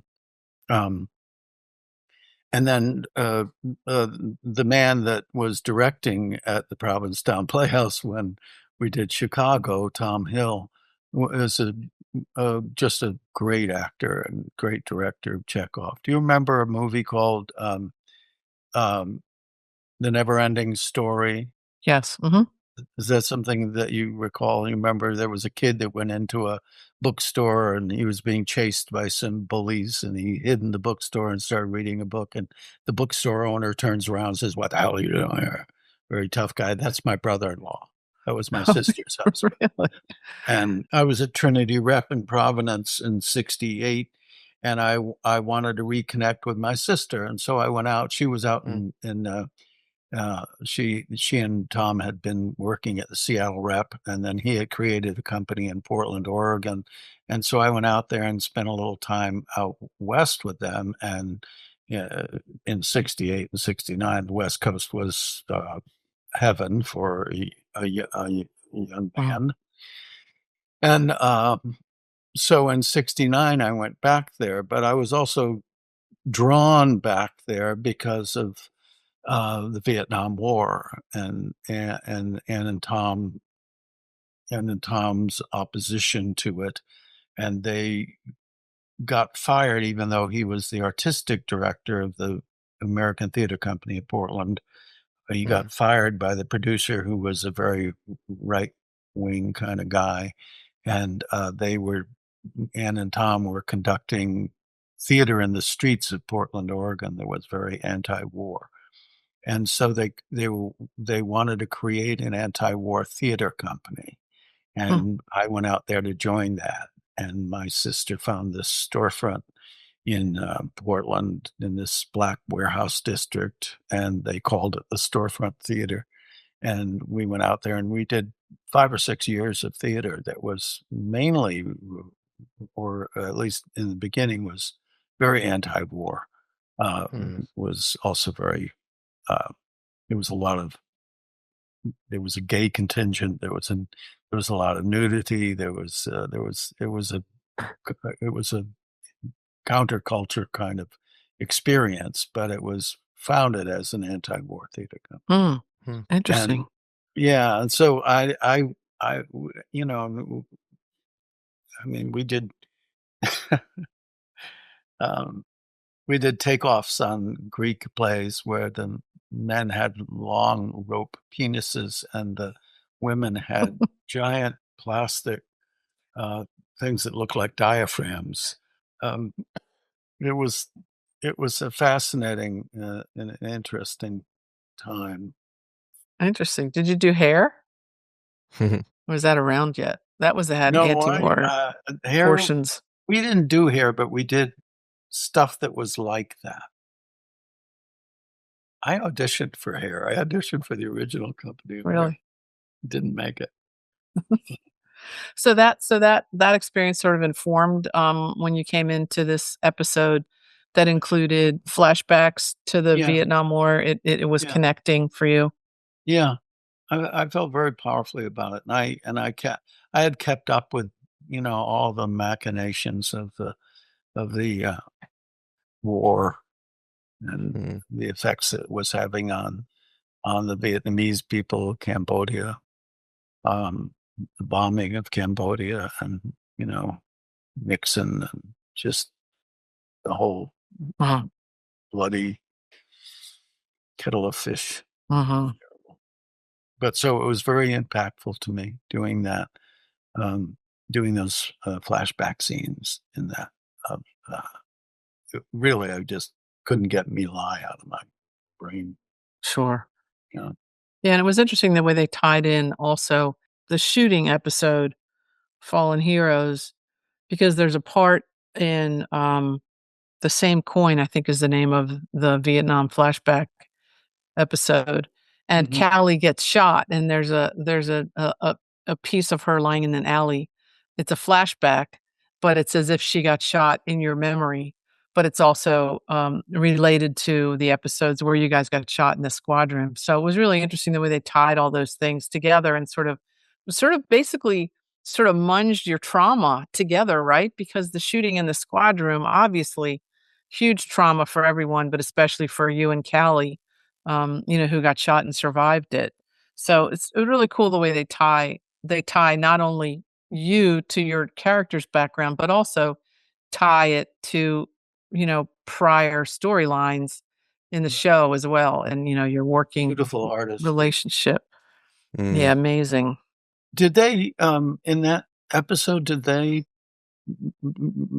they touch back on the Gina Watson, the little girl in the red? I remember that more from Finnegan's Wake, but did they do that in that episode? I'm trying to think. And in Requiem for Adina, they obviously revisited, but that's a good point. Well, Yeah. that's I'll have to double check that. yeah, I'm not sure. Yeah. Yeah. interesting. The ones that we were thinking about, the priest 1 and 2, where the priests were murdered, really brought in your Roman Catholic faith, in the show, and just finding out now, probably not a surprise, but that you are also were raised Roman Catholic, or that was part of your background. I And were was you able raised to bring Roman. that I into the Well, character? I don't know. There's nothing that is personal to me that I don't bring in to Mm. something that touches on it. The Roman Catholicism is huge in my life. Um, I mean, I was a boy who loved to sing, and so which I still do, and so I was in the choir in this gorgeous church in Providence, Rhode Island, Cranston, right near where my daughter lives right now, St. Paul's, and just beautiful stained glass windows and everything. And I was this little kid who would sing in Latin, and I learned the mass in Latin and became an altar boy, and I could do the recitation in Latin and the responses and all of that. And then uh, I won't go into this, but a long battle with my father, and he disappeared, and part of that business of feeling abandoned, and Mm. I wound up punching a nun, and Oh. because which is something you're not supposed to do Yeah, I would Mm. say, gosh. when you're in the 8th grade, and there was a reason for it, but um, anyway, I got thrown out of that school. And my mom was overwhelmed, and she didn't know what to do, and she put me in a all-boys Roman Catholic boarding school that was, in Woonsocket, Rhode Island, that was run by a French teaching order called Les Frères du Sacré-Cœur, Brothers of the Sacred Heart, and they were like male nuns. They wore black cassocks, and we then, would do the mass, and I learned the mass in French. I learned my responses in French. So the Pope at the time ordered uh, or somehow the Catholic Church in America changed to an English Mm. mass in 1960. But that was right at the crux of when I mean, I had known my mass in Latin. I had learned mass in French. I have to this date never seen a mass in English. And I wound up quitting that school because of when I got out of that school, I wasn't interested in Catholicism anymore because of the sexual scandal of in the Catholic Church. And it was also in that school and didn't touch me specifically, but I was very aware of it. But at the same time, I had cousins on both and people on both sides of my family. My brothers, I mean, my father's nephews, my first cousins. One was a Monsignor, and one was an Archbishop. And the Archbishop had the same exact name as mine. He was Archbishop Peter Gerety, and he was the Archbishop of Newark, New Jersey, which is the second largest archdiocese in America. And when he was made Archbishop, he had this our family crest. All Irish families have crests, but our family crest was this little mound of dirt, this little hill with an oak tree in the center of it, and two red peregrine falcons flying. Mm. So the oak tree was a very, very simple, little, beautiful little crest with our name on it. The Archbishop, Father Leo, we called him. He merged he merged our family crest with the I think the papal crest, or he was allowed to do that. So there was this amazingly ornate crest, and then in the middle of it with this little oak tree with the peregrine falcons. And I remember when he was ordained, or not ordained, when he was installed as archbishop and had Mm. all of his stationery made with all of those crests. I remember going into his office and stealing a lot of it.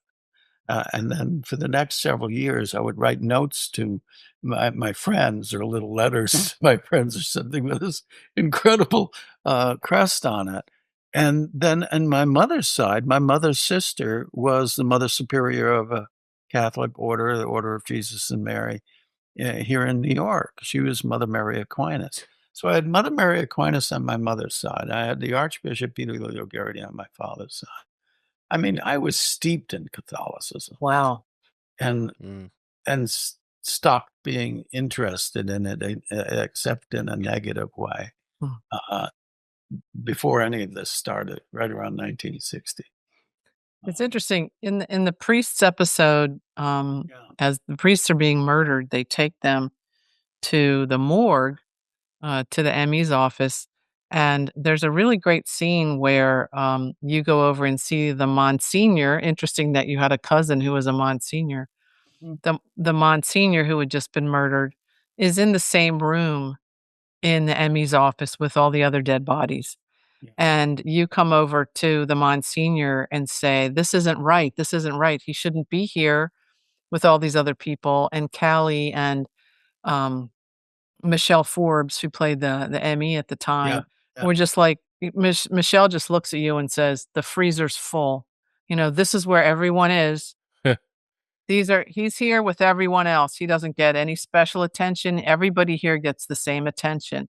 But it was a very visceral reaction from you that the Monsignor should not be there. And also, obviously, he's, naked under a sheet and getting ready to get zipped up in a plastic bag.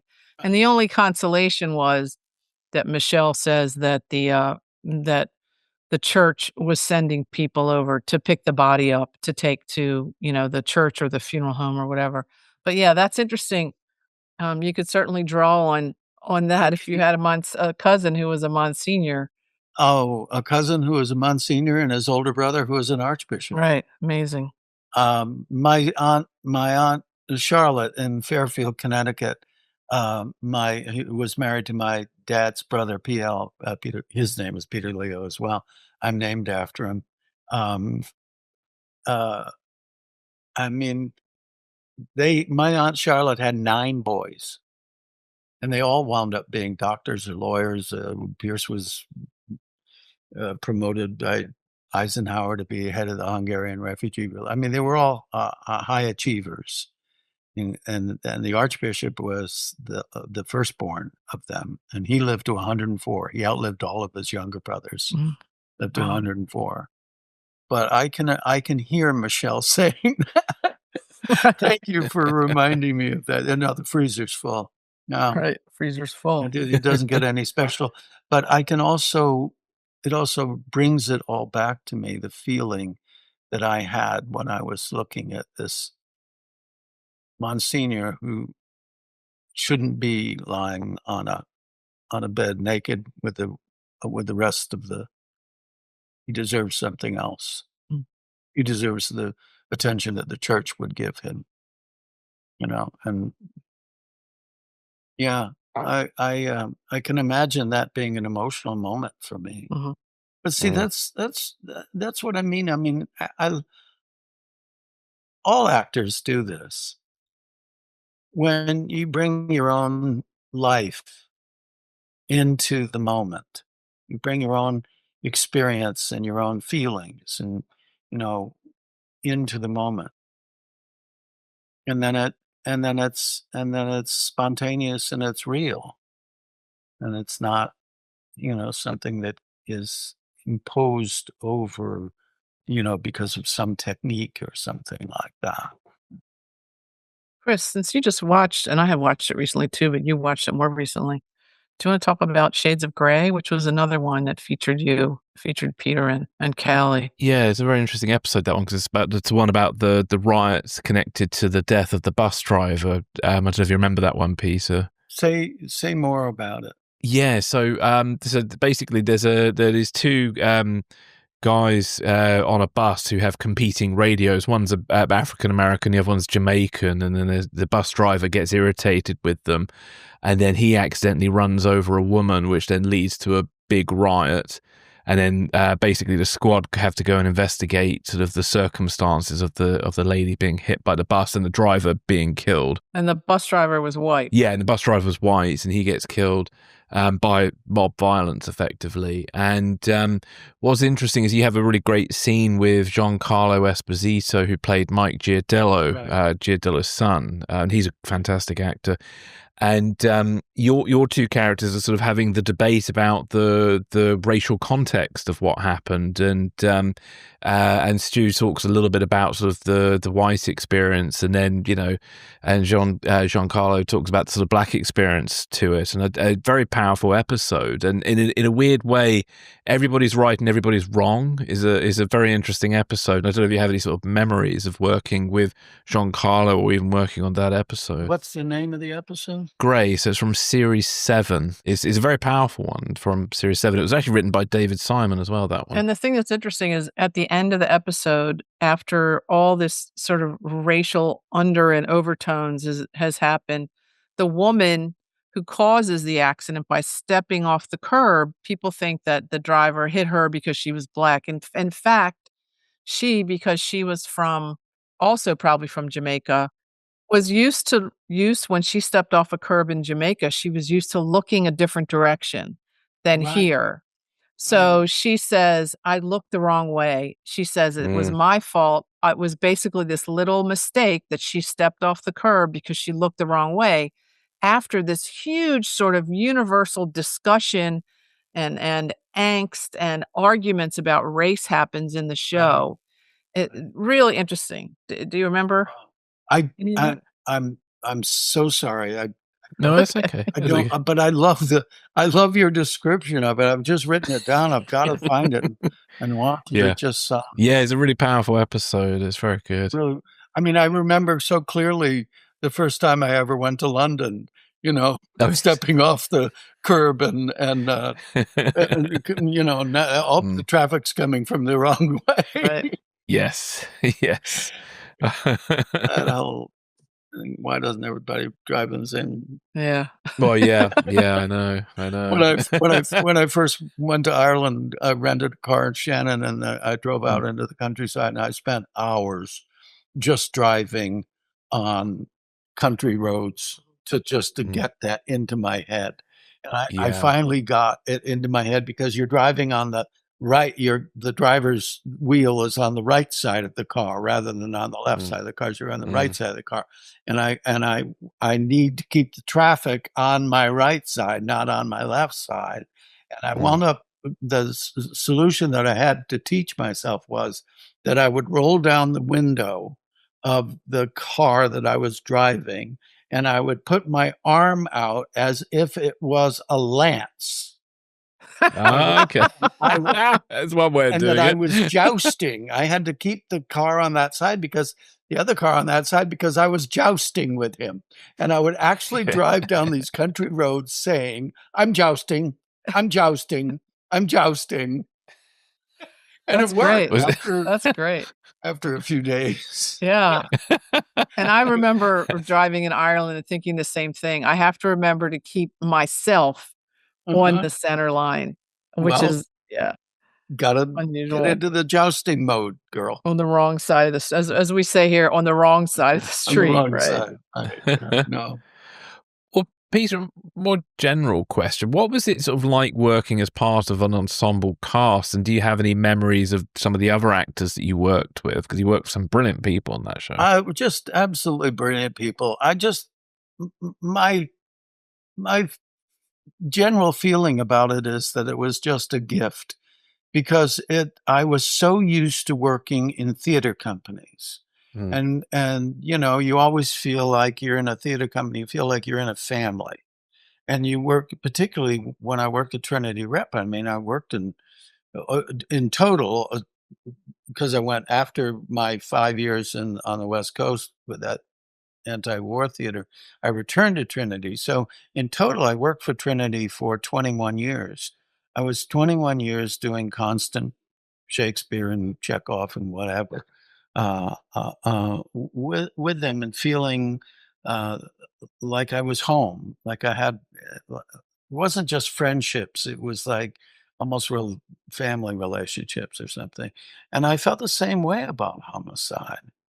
You know, uh, once again, the way they shot it, and you feel, and you wound up feeling close to everyone, not just the actors. You wound up, you know,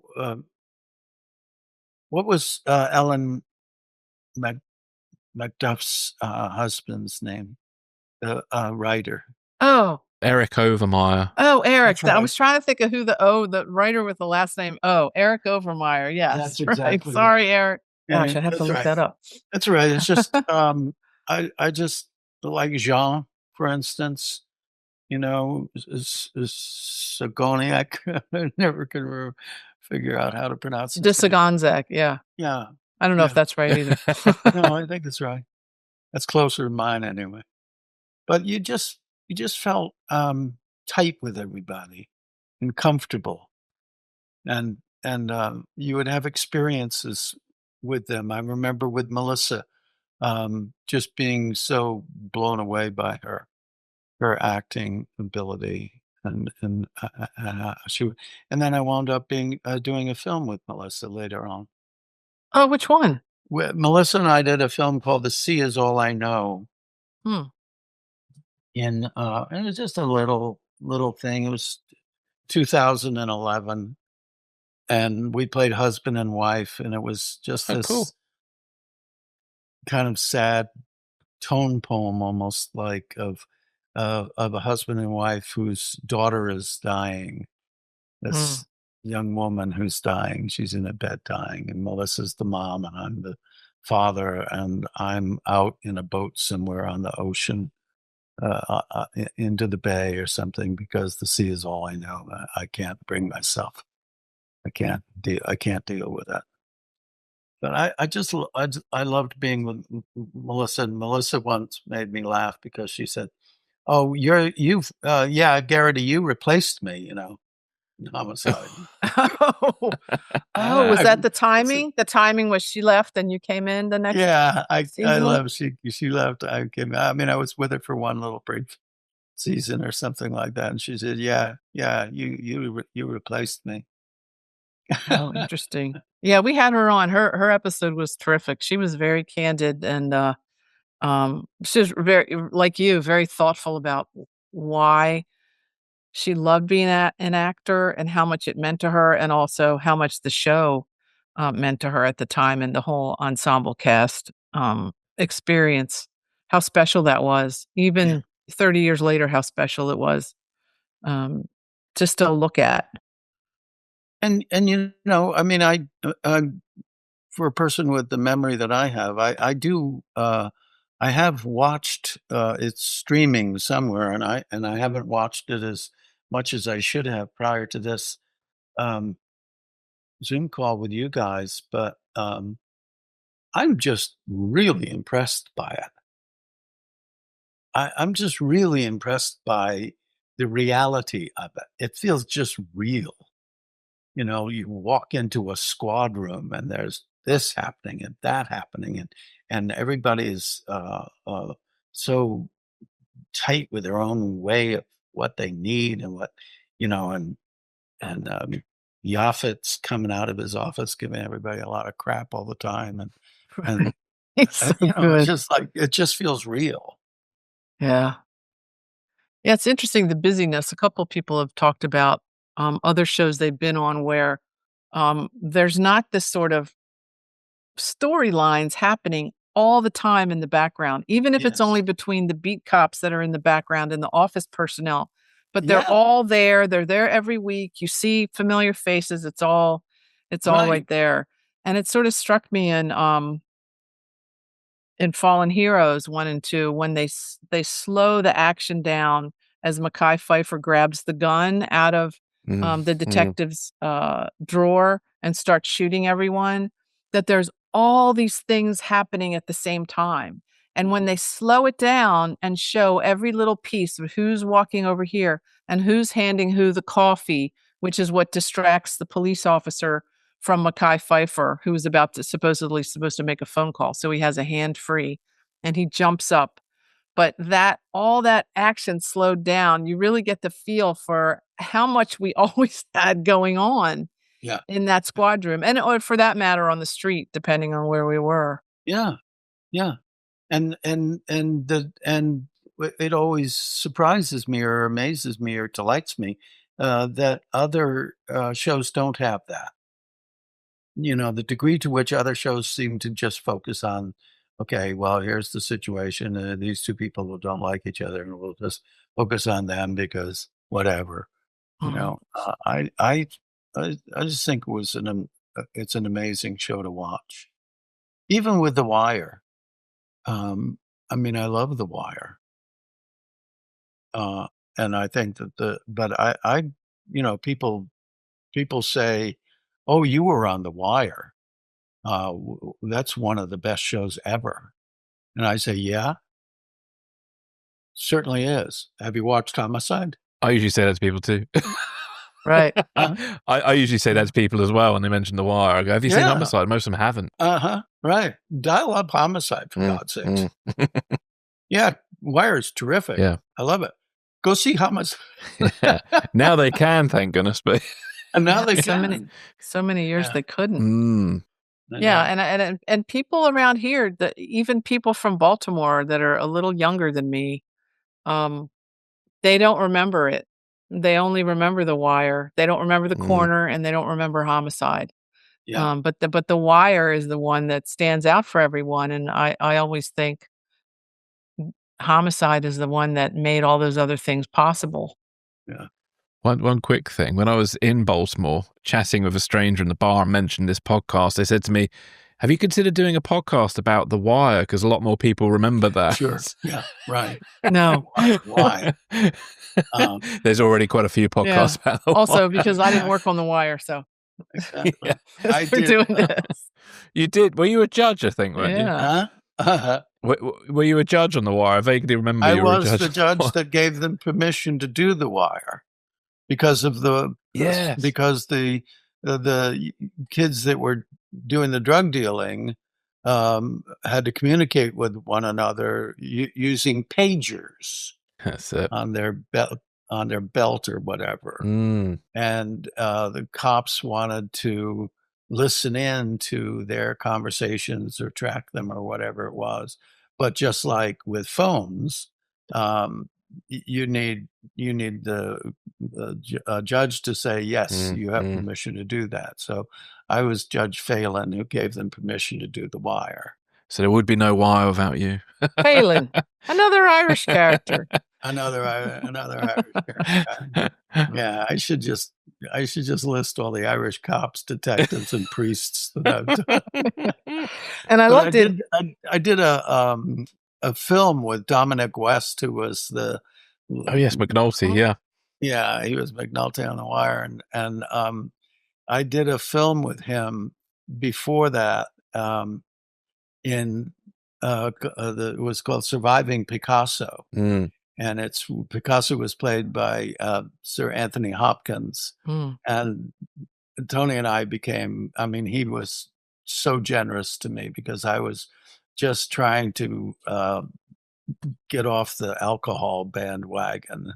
And I had just joined AA in New York and kind of gotten serious about stopping drinking. And Tony Hopkins was not into the anonymous part of Alcoholics Anonymous. I mean, he would talk about his own sobriety when he was on a talk show, for instance, David Letterman or whatever.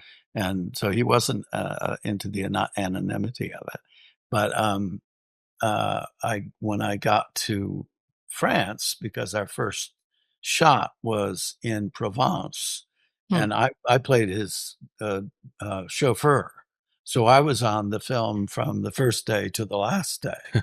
And I would drive in this old Buick convertible. It was great through the little towns in Provence. And after the first day of shooting, we had kind of gotten chummy with each other, and so he knew I was trying to stay sober, and he said, "Well, for God's sakes, what have you been to any meetings? You're supposed to be going to meetings." Mhm. And I said, "Tony, I just got here. I don't know. I don't speak French. I don't know where the hell I am."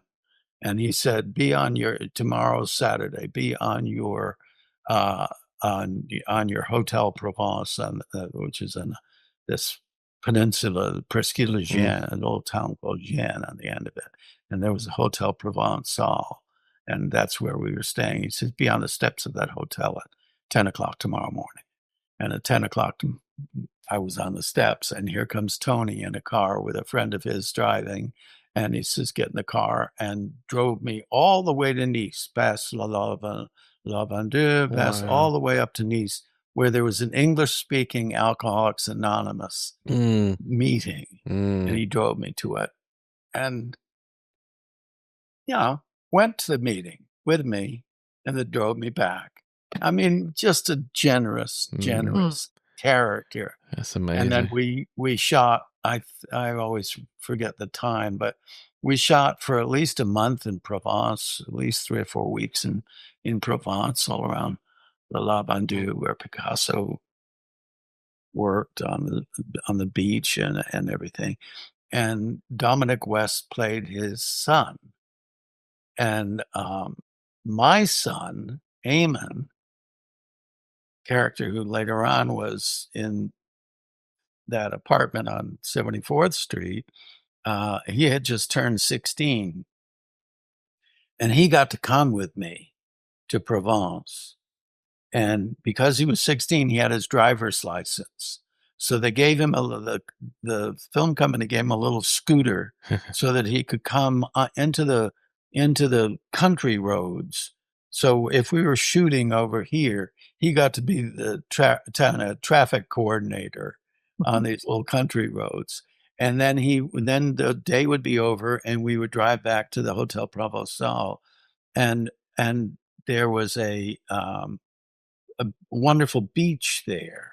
And then so we filmed for 3 or 4 weeks in Provence, 3 or 4 weeks in London at, well, what's that, Pinewood Pinewood, Pinewood yeah, Studio. Pinewood, yeah. Pinewood Studio, and then 3 or 4 weeks in Paris, yeah, on the road that Picasso's atelier was there, and that was really, really fantastic. Mm.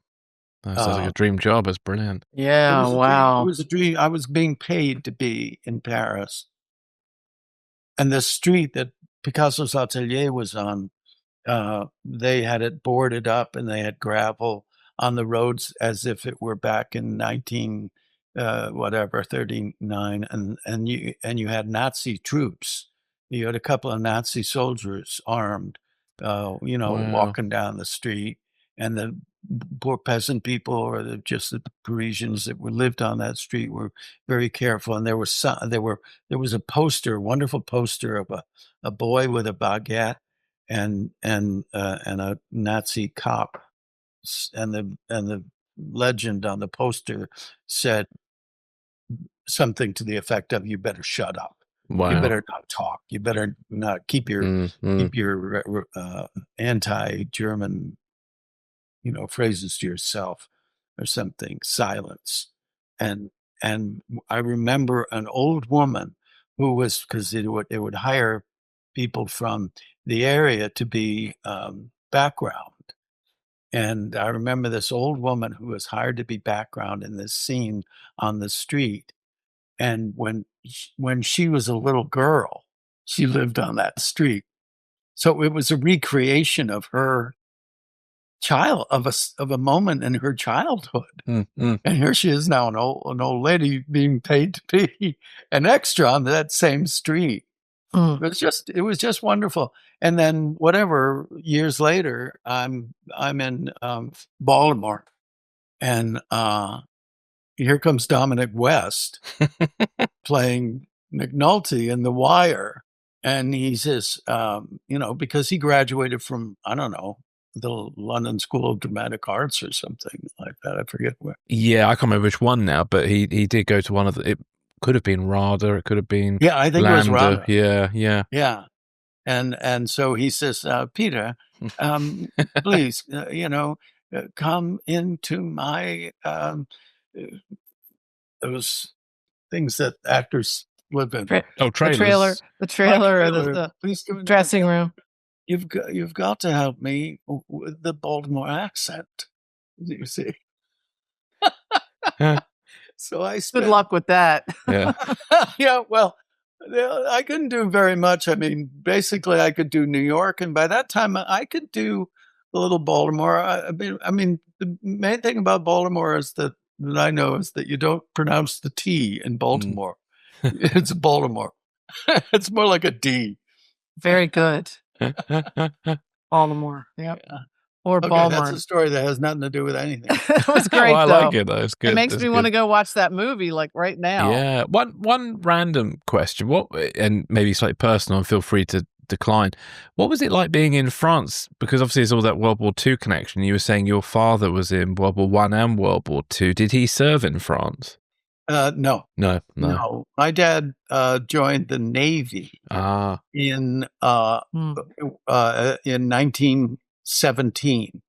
He was born in 1900. Yeah, my mom was born in 1899. She's the only person I know was born in 1800. But my dad was born in 1900. So in 1917, he joined the Navy. I have photographs of him in his Navy whites on a ship. He never saw any action. That was World War I. He got out of the Navy in about a year or so. But then in 1939 or 40, he joined the Army. And because he had experience in life and blah, blah, he got made a major in the Quartermaster Corps and he spent most of the, I don't know whether he spent any time in France. He spent quite a bit of time in Glasgow, Scotland. Oh, wow. He was in Germany. I also have photographs of him at Berchtesgaden, which was Hitler's retreat up in the Austrian Alps. Wow. And there's the photographs of, this is after they've kind of won. There's photographs of my father in his uniform and a friend in his uniform. And they have this guy in between them who kind of looks like Hitler, who's put on a phony Hitler mustache. And it's like my father and his friend are arresting Hitler. It's he didn't really see. He was in the Quartermaster Corps, so he had access to everything: wine, nylons. I think he did a lot of messing around when he was in, particularly when he was in Glasgow, Scotland. My sister Anne, the actress, was convinced after he was home for a while. She was convinced that he had fallen in love with a Glaswegian woman and wanted to move the entire family, including my mom, to Glasgow. That never would have worked very, very well. Probably not. But I also know that he, whereas that he didn't see action, he wasn't under fire himself. I don't think. But I do know that several friends of his kind of got blown to pieces. And when he came back, when he came back home in 1945, he was an alcoholic. He was seriously screwed up and didn't last very long at home with my mom and my older sisters and such.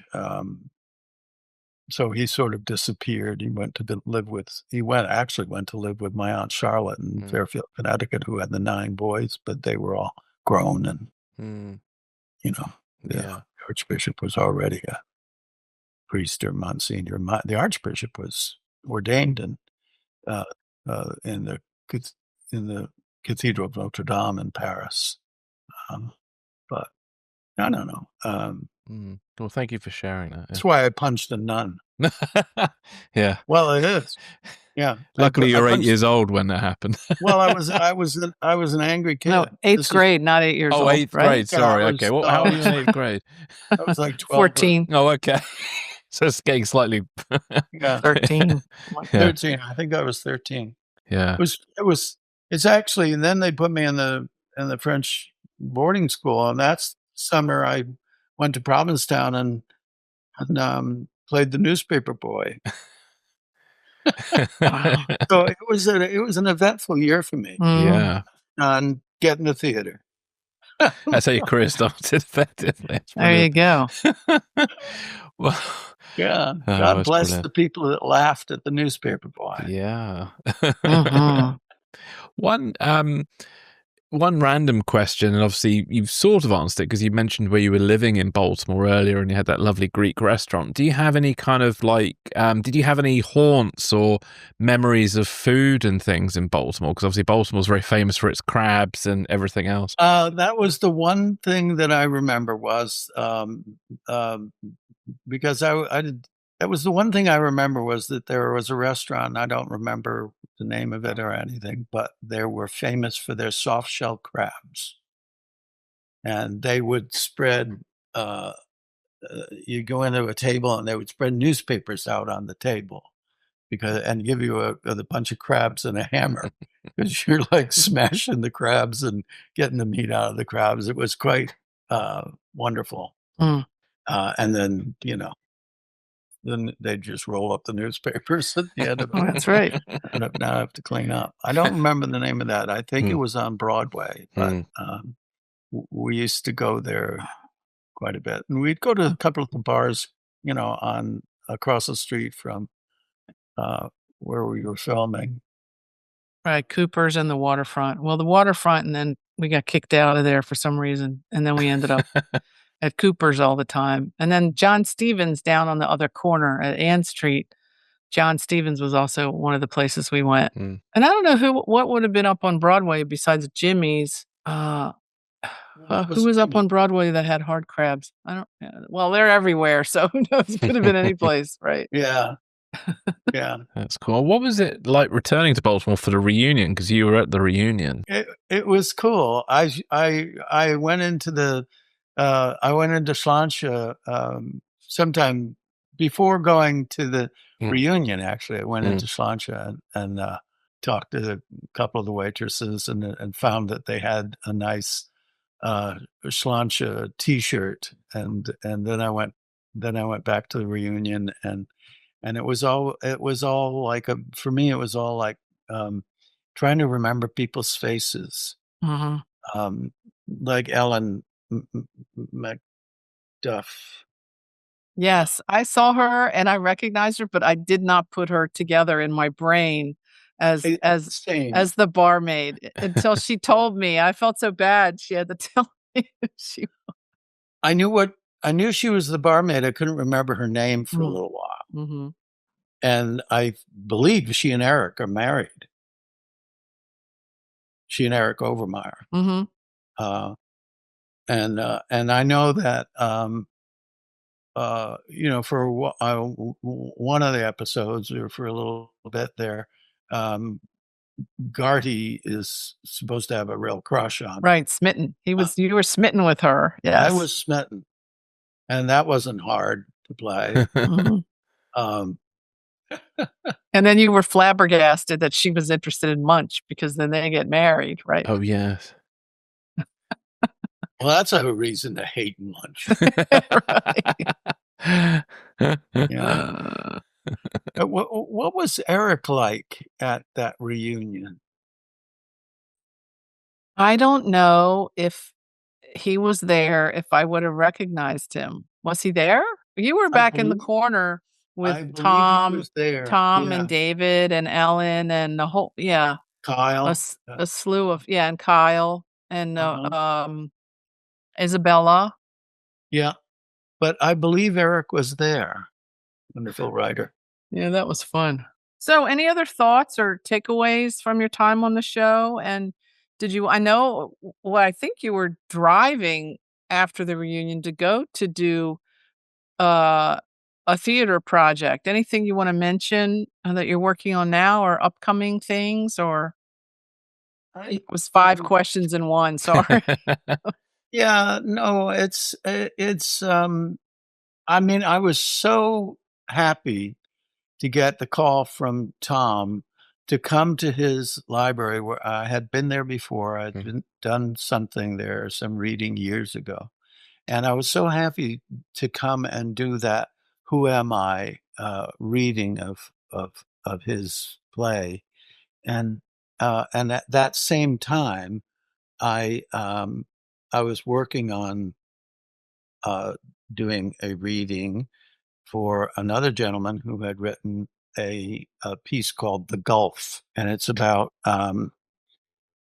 the pollution, British Petroleum, BP, had Mm, an oil spill in the Gulf of Mexico, and then they tried to get rid of the oil spill by, spraying from airplanes, spraying a dispersant on it called Corexit, and the Corexit spraying of the Corexit actually caused more disease, more cancer, mm, God, yeah. more on the population all around there than the oil spill itself did. The oil spill is bad enough and it sinks to the bottom and it's there, but the right. Corexic dispersant stays on the top and causes cancer. So that whole area from um, Texas through Louisiana into the Gulf of into the Panhandle of Florida is called Cancer Alley because there's just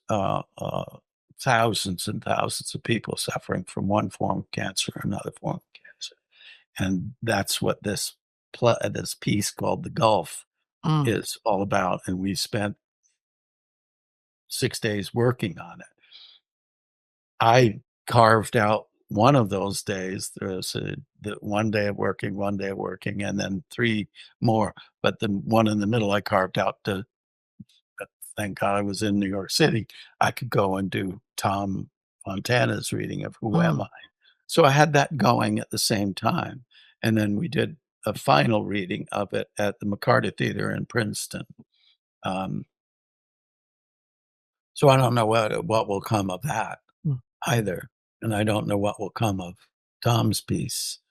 Um, I also did a little three It was actually a performance of a tiny little one actor that was done in a 3 nights of one actors. 3 one actors, the next night 3 one actors, the next night 3 one actors, and it was just this little tiny piece of 2 old guys sitting talking about their life, and it turns out one of them had an affair with the others. The other guy had an affair with my wife. Um, it was interesting and funny. Um, but, the thing is that when and then I did a reading of a David Mamet play, American Buffalo, Mm. um, up in a little town called Tivoli, which is north of Rhinebeck, along the opposite along the Hudson River. And there's this little group called the Tangent Theater, and they were doing theater. The guy was doing theater in London and in Dublin, and it got to be where he was having a hard time doing theater because it was expensive, and so he ran into a theater company that was doing what they called in Dublin pub theater, Mm. and people would just come, and the actors would be on little stools with things to hold their scripts, music stands or something, and maybe mic'd, maybe not mic'd, but they would just do a reading. And they would have rehearsed it a few times, but they would basically just do a reading of a play, no moving around or very little moving around. And they called it pub theater. So he came back to the States and started this little pub theater up in Tivoli. And I've done a couple of things with them. But the thing is, when you're an older guy, there's not a lot going on. I'm not, you know, somebody call me, talk to me. Right, exactly. You know, So 'cause so when you did Working Man, did you know those producers, that production company, or did they come looking for you? they came. it came looking for me, and and that was really kind of wonderful. I don't.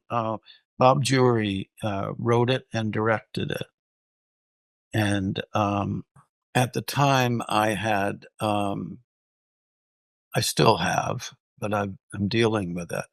It's an ailment called essential tremor, or also it's called familial tremor, because it's often genetic, and it causes my hand to shake. So I always was very proud of my handwriting. I love writing notes to people. Right now, if I wrote anything to you, you would not be able to. Mm. The chicken scratching would be very complimentary to it. But when I did Working Man, I remember seeing. I think we were at some sort of a showing of it in Santa Barbara, because Bob Jury was trying to gear it up for various film festivals, and we did it in Santa Barbara, and I think it was the first time I had seen the whole thing, and my lip was quivering. And now I take a kind of a medication to deal with the handshake and the lip shake, but my lip was quivering in Working Man like old guys' lips quiver, it's Mhm. like, there's just a slight, like, tremor of the lips, and I hated it. I had never seen it before, and I just looking at Working Man, I was like, I can't see anything but my lips Oh, no. quivering. And then afterwards, I went to Bob Jury, and I said, my lips quivering in the film," and he said, I know, it's so brilliant." How did you sort of felt like when, James Earl Jones picked me up when I had collapsed on the stage or something. "What do you mean it's brilliant?" Yeah. Somebody on, I mean, the film has like an what is it, 95 or 93% positive, from film reviewers on Rotten Tomatoes, Mm. and one of the really nice, I thought, comments was in relation to what you just said. Garrity's understandably poignant portrayal of Allery, from trembling lip to darting, disbelieving eyes, tells you everything you need to know about this working man's anxiety, anguish, and pride. Wow. So, there's this, Kind of a lot of, lovely reviews there about it. nice. Nice. Yeah. And I thought your co-star, gosh, what's his name, was terrific as well. Billy Uh, Brown, yes. black man? Say his first name again? I think it's Billy. Let me I think see, let it's me Billy make Brown. sure. Yeah, it is Billy Brown. He played Walter Brewer. Yeah. Yeah, Walter Brooke. He was terrific, and I thought the plot that got more complex than you expected it to be because of his character and his character's difficulties was really interesting. Yeah. Anyway, so I could go on about it. Everybody out there, go watch the 2019 Working Man. Yeah, I like the scene where, I come through the dark of the place, and I find him in the corner, and he gets pissed off, and he smashes the bottle, and he cuts his hand. Right. It's a very complex scene. Yeah. Yeah. Well done. Okay. Yeah. All right. Well, yeah, I think we've done a really great job. Is there anything else you'd like to add before we part company? Because one thing that's interesting is like Homicide's lasting legacy, and I don't know if you have any sort of thoughts on that. I think it's really good work. I just think it's really good work on David Simon's part, on Barry Levinson's part, on Paul Nunzio, and Tom Fontana, especially to Mm. me, um, and all of the actors. I just love watching them and learning from them. Watching, you know, watching Andre, watching Kyle. But I just remember watching all of those, and the women, watching Melissa, um, the woman who played the Emmy, Michelle Oh yeah, Mhm. Michelle Forbes. Yeah. Forbes. I mean, just across the board, just really, I was sorry that John Polito left. Mm. or had to leave or something, whatever. Oh, John Polito, yeah, early on. Was he only Mm-hmm. on 1 and Because 2? he's in the movie. He's in the movie. Yeah, he's in seasons 1 and 2. He's an interesting character. I think he wasn't something enough for the network. I think he wasn't happy. That's sort of what Tom sort of suggested, that John wasn't happy living in Baltimore. But I don't know if that's true or not. Oh, you just didn't like soft shell crabs? Right. That's what it is. Maybe. He couldn't Crab's get not for into everybody. the crab culture. He couldn't get into. Cool. Excellent. Well, Peter, thank you very much for your time. Thank you for joining us today. It's been a fantastic conversation. Really terrific. Thank you so much. Thank you so much for spending so much time with us and being candid and really great conversation.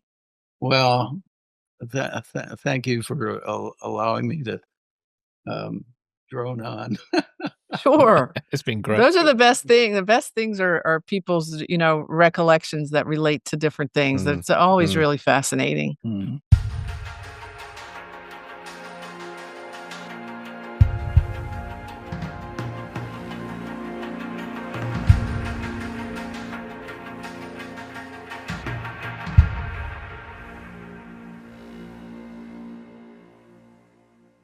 So that was Peter Gerety, and I thoroughly enjoyed that. Were there any moments that stood out for you, Susan? Yeah, well, many, many, many, but I won't mention them all. No. But I mentioned in the intro his origin story. Everybody's origin stories are so interesting, about how either they got into the business or how they got interested in acting. And I love the story, and I want to go back and look up and see if I could find any. His sister Anne Yes. was a very accomplished actress, and and he ended up in that situation where he becomes a little extra in Chicago. And I've heard this from other. I don't think anybody we've interviewed, but I've heard this from other actors in other situations where they get that first laugh, and maybe also have heard it from comics. And it's intoxicating, right? So he gets a laugh as he comes up the aisle as the paper boy, and he's hooked. That's it. He's done. He wants to be an actor. And I love the fact that I grew up watching lots and lots and lots of old movies, and really built a huge respect for character actors. And that's, I think, what he would categorize himself as, and started out as a character actor. And then when he said he decided to make the leap, I think it was his sister again said, if you're serious about this, you have to go to New York. And so, like many actors do, he said he had $150 in his pocket and he went to New York. Just great stuff. And I think a lot of that, for many people in many walks of life, if you have a passion for something, it's not so much that you're lucky, or that it's coincidence, but when opportunities come at you, you can recognize them, and you're ready for them. You're ready to take them on. And I think that's what happened with him. He was ready when he got his first opportunities thrown at him.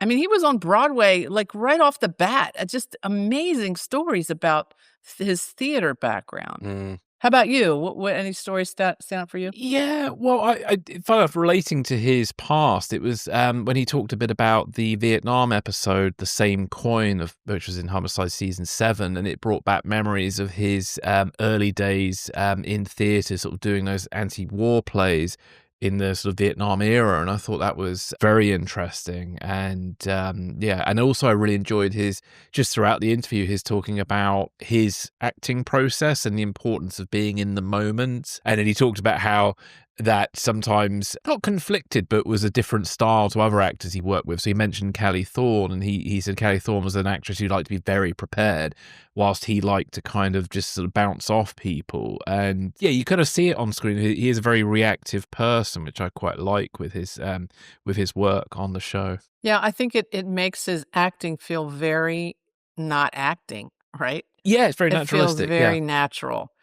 Which is, I think, what makes him a standout on the show. And he did mention, even though he and Callie maybe had different styles, because we were talking about how the producers cast people that were in the story, they're written as opposites. And then I think they cast people sort of as opposites, but that he had a really great rapport Yeah. also with Callie, which I thought was really cool.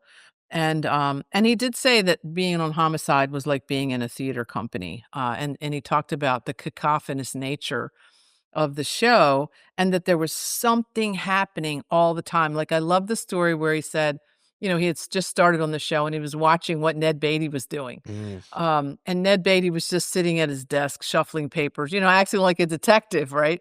And before we rolled, and then they roll, and the director says action, and Ned Beatty keeps doing exactly what he was doing. Because I think, as you described, the way Peter works is that he was in the moment. And he mentioned that, all those things happening simultaneously that he'd never seen on other cop shows.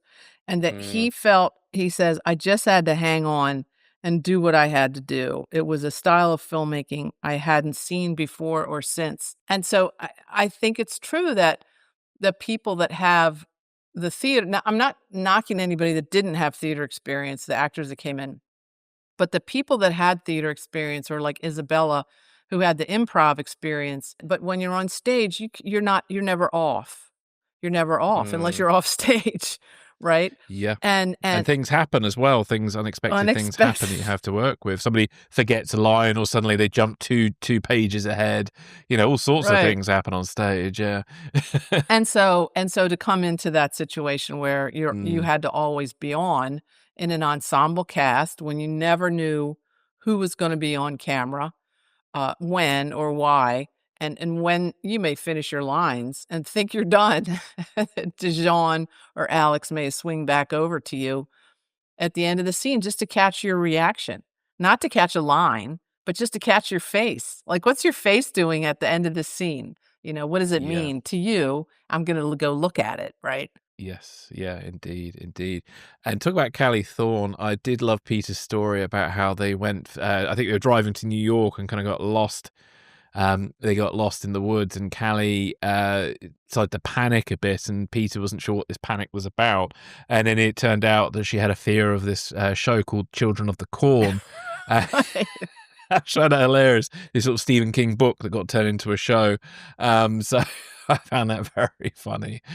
That would have made a good scene. Sort of this unexpected Right. twist. It made me want to go back and to go back and watch Children of the Corn, but also while I was listening to him telling the story, but also listening to the interview later, I also got this vision in my head, that area, which I think is actually on the Jersey side, Yeah. on your way to New York, the marsh area. And is that where they dump bodies or something you were saying? Is that right? Yeah, yeah. Well, yeah, I said that's where the mafia dump bodies, but also that's where Sonny gets killed in The Godfather. Oh. They're out. That's where they yeah. are. They're in that marsh, where those sort of, Yeah. R.I.P. Sonny. Yeah. 4 foot, 5 foot tall marsh reeds, Yeah. and he stops at what looks like almost like a toll booth, and like 6 guys with machine guns spring up and kill him. But when they were driving people into that area, I would imagine we're like, oops, look where I am. So it's Jersey's equivalent of Leakin Park, isn't it? Which is in Baltimore, where the criminals of Baltimore dump their bodies. And they definitely did use that area during Prohibition for rum running, Mm. because it was impossible for any authorities to find people who knew the area and knew all the canals and all the which ways in and out of that marsh area. So yeah, I thought I was like, no wonder Callie was scared when they ended up over there. Yeah, Children of Corn and the Godfather and various other things. I also That's brilliant. he had I loved his stories about James Earl Jones and Yes. also the Anthony Hopkins story. Well, yeah, I was going to say I really appreciated Peter sharing his sobriety story with us and how Anthony Hopkins helped him in France. That was brilliant. On the set of a film called Surviving Picasso, Right. which I've still yet to watch. I'm going to go and watch that this Right, and I weekend. remember hearing about that, but I Mm. don't think I saw it. And I think think about that. Anthony Hopkins says to you, "Be out on the front steps of your hotel Sunday morning," Yes. and drives him not just to a meeting, but to an in France to an English-speaking meeting. I mean, that's just like, like, he had to do his research, to find that for them. So, yeah, what terrific, Yeah. just really great stories. Yeah, indeed. No, Peter was fantastic, and I felt like I could have talked to him for hours. I really enjoyed his company, and a big shout out to his movie, which is called Working Man, not to be confused with the Jason Statham film called The Working Man. So, Working Man, Peter Gerety was the lead in that film, and I think it came out in 2019. Yes. Really great movie, and highly recommend it. And he was the lead in that. Yeah, he did a great job. I mean, that was a great story. Yes. He told about that and being open about the fact that he had that. Yeah, the little tremor. Yeah. The tremor. Yeah, I think there's a name for it. Anyway, and he was appalled when he saw the rushes or saw the film, but that the director loved it. Mm. And I think the reason he doesn't say this, but I think the reason the director loved it is because it brought out his vulnerability. Yeah. It made him seem more vulnerable. And also, as an audience member, it made me feel more empathetic toward him. It made his character more sympathetic. And I think he said he takes a medication for that now, and it worked perfectly in that part. Yeah, got to use what you got, Yeah, exactly. That's the thing, isn't it? So, no, fantastic. Is there anything else you'd like to add? Oh, I did want to mention. Yes. I did go back on to FeedSpot, where we were the top 50 Baltimore podcast. Yes. Well, FeedSpot, last time we spoke, we were 45. Now we're 44. Oh, nice. They're up. Thank you. We moved up a notch. Yay. Nice. So we'll try and get to be the #1 podcast in Baltimore. That's right. By We're working on it, people. Brilliant. Thank you so much. And lots of great interviews coming up. Yes, yeah, we've got some really great ones coming up. So, no, thank you, everybody. We will catch you on the next episode. Until then, take care, and we'll catch you then. Bye. Thanks.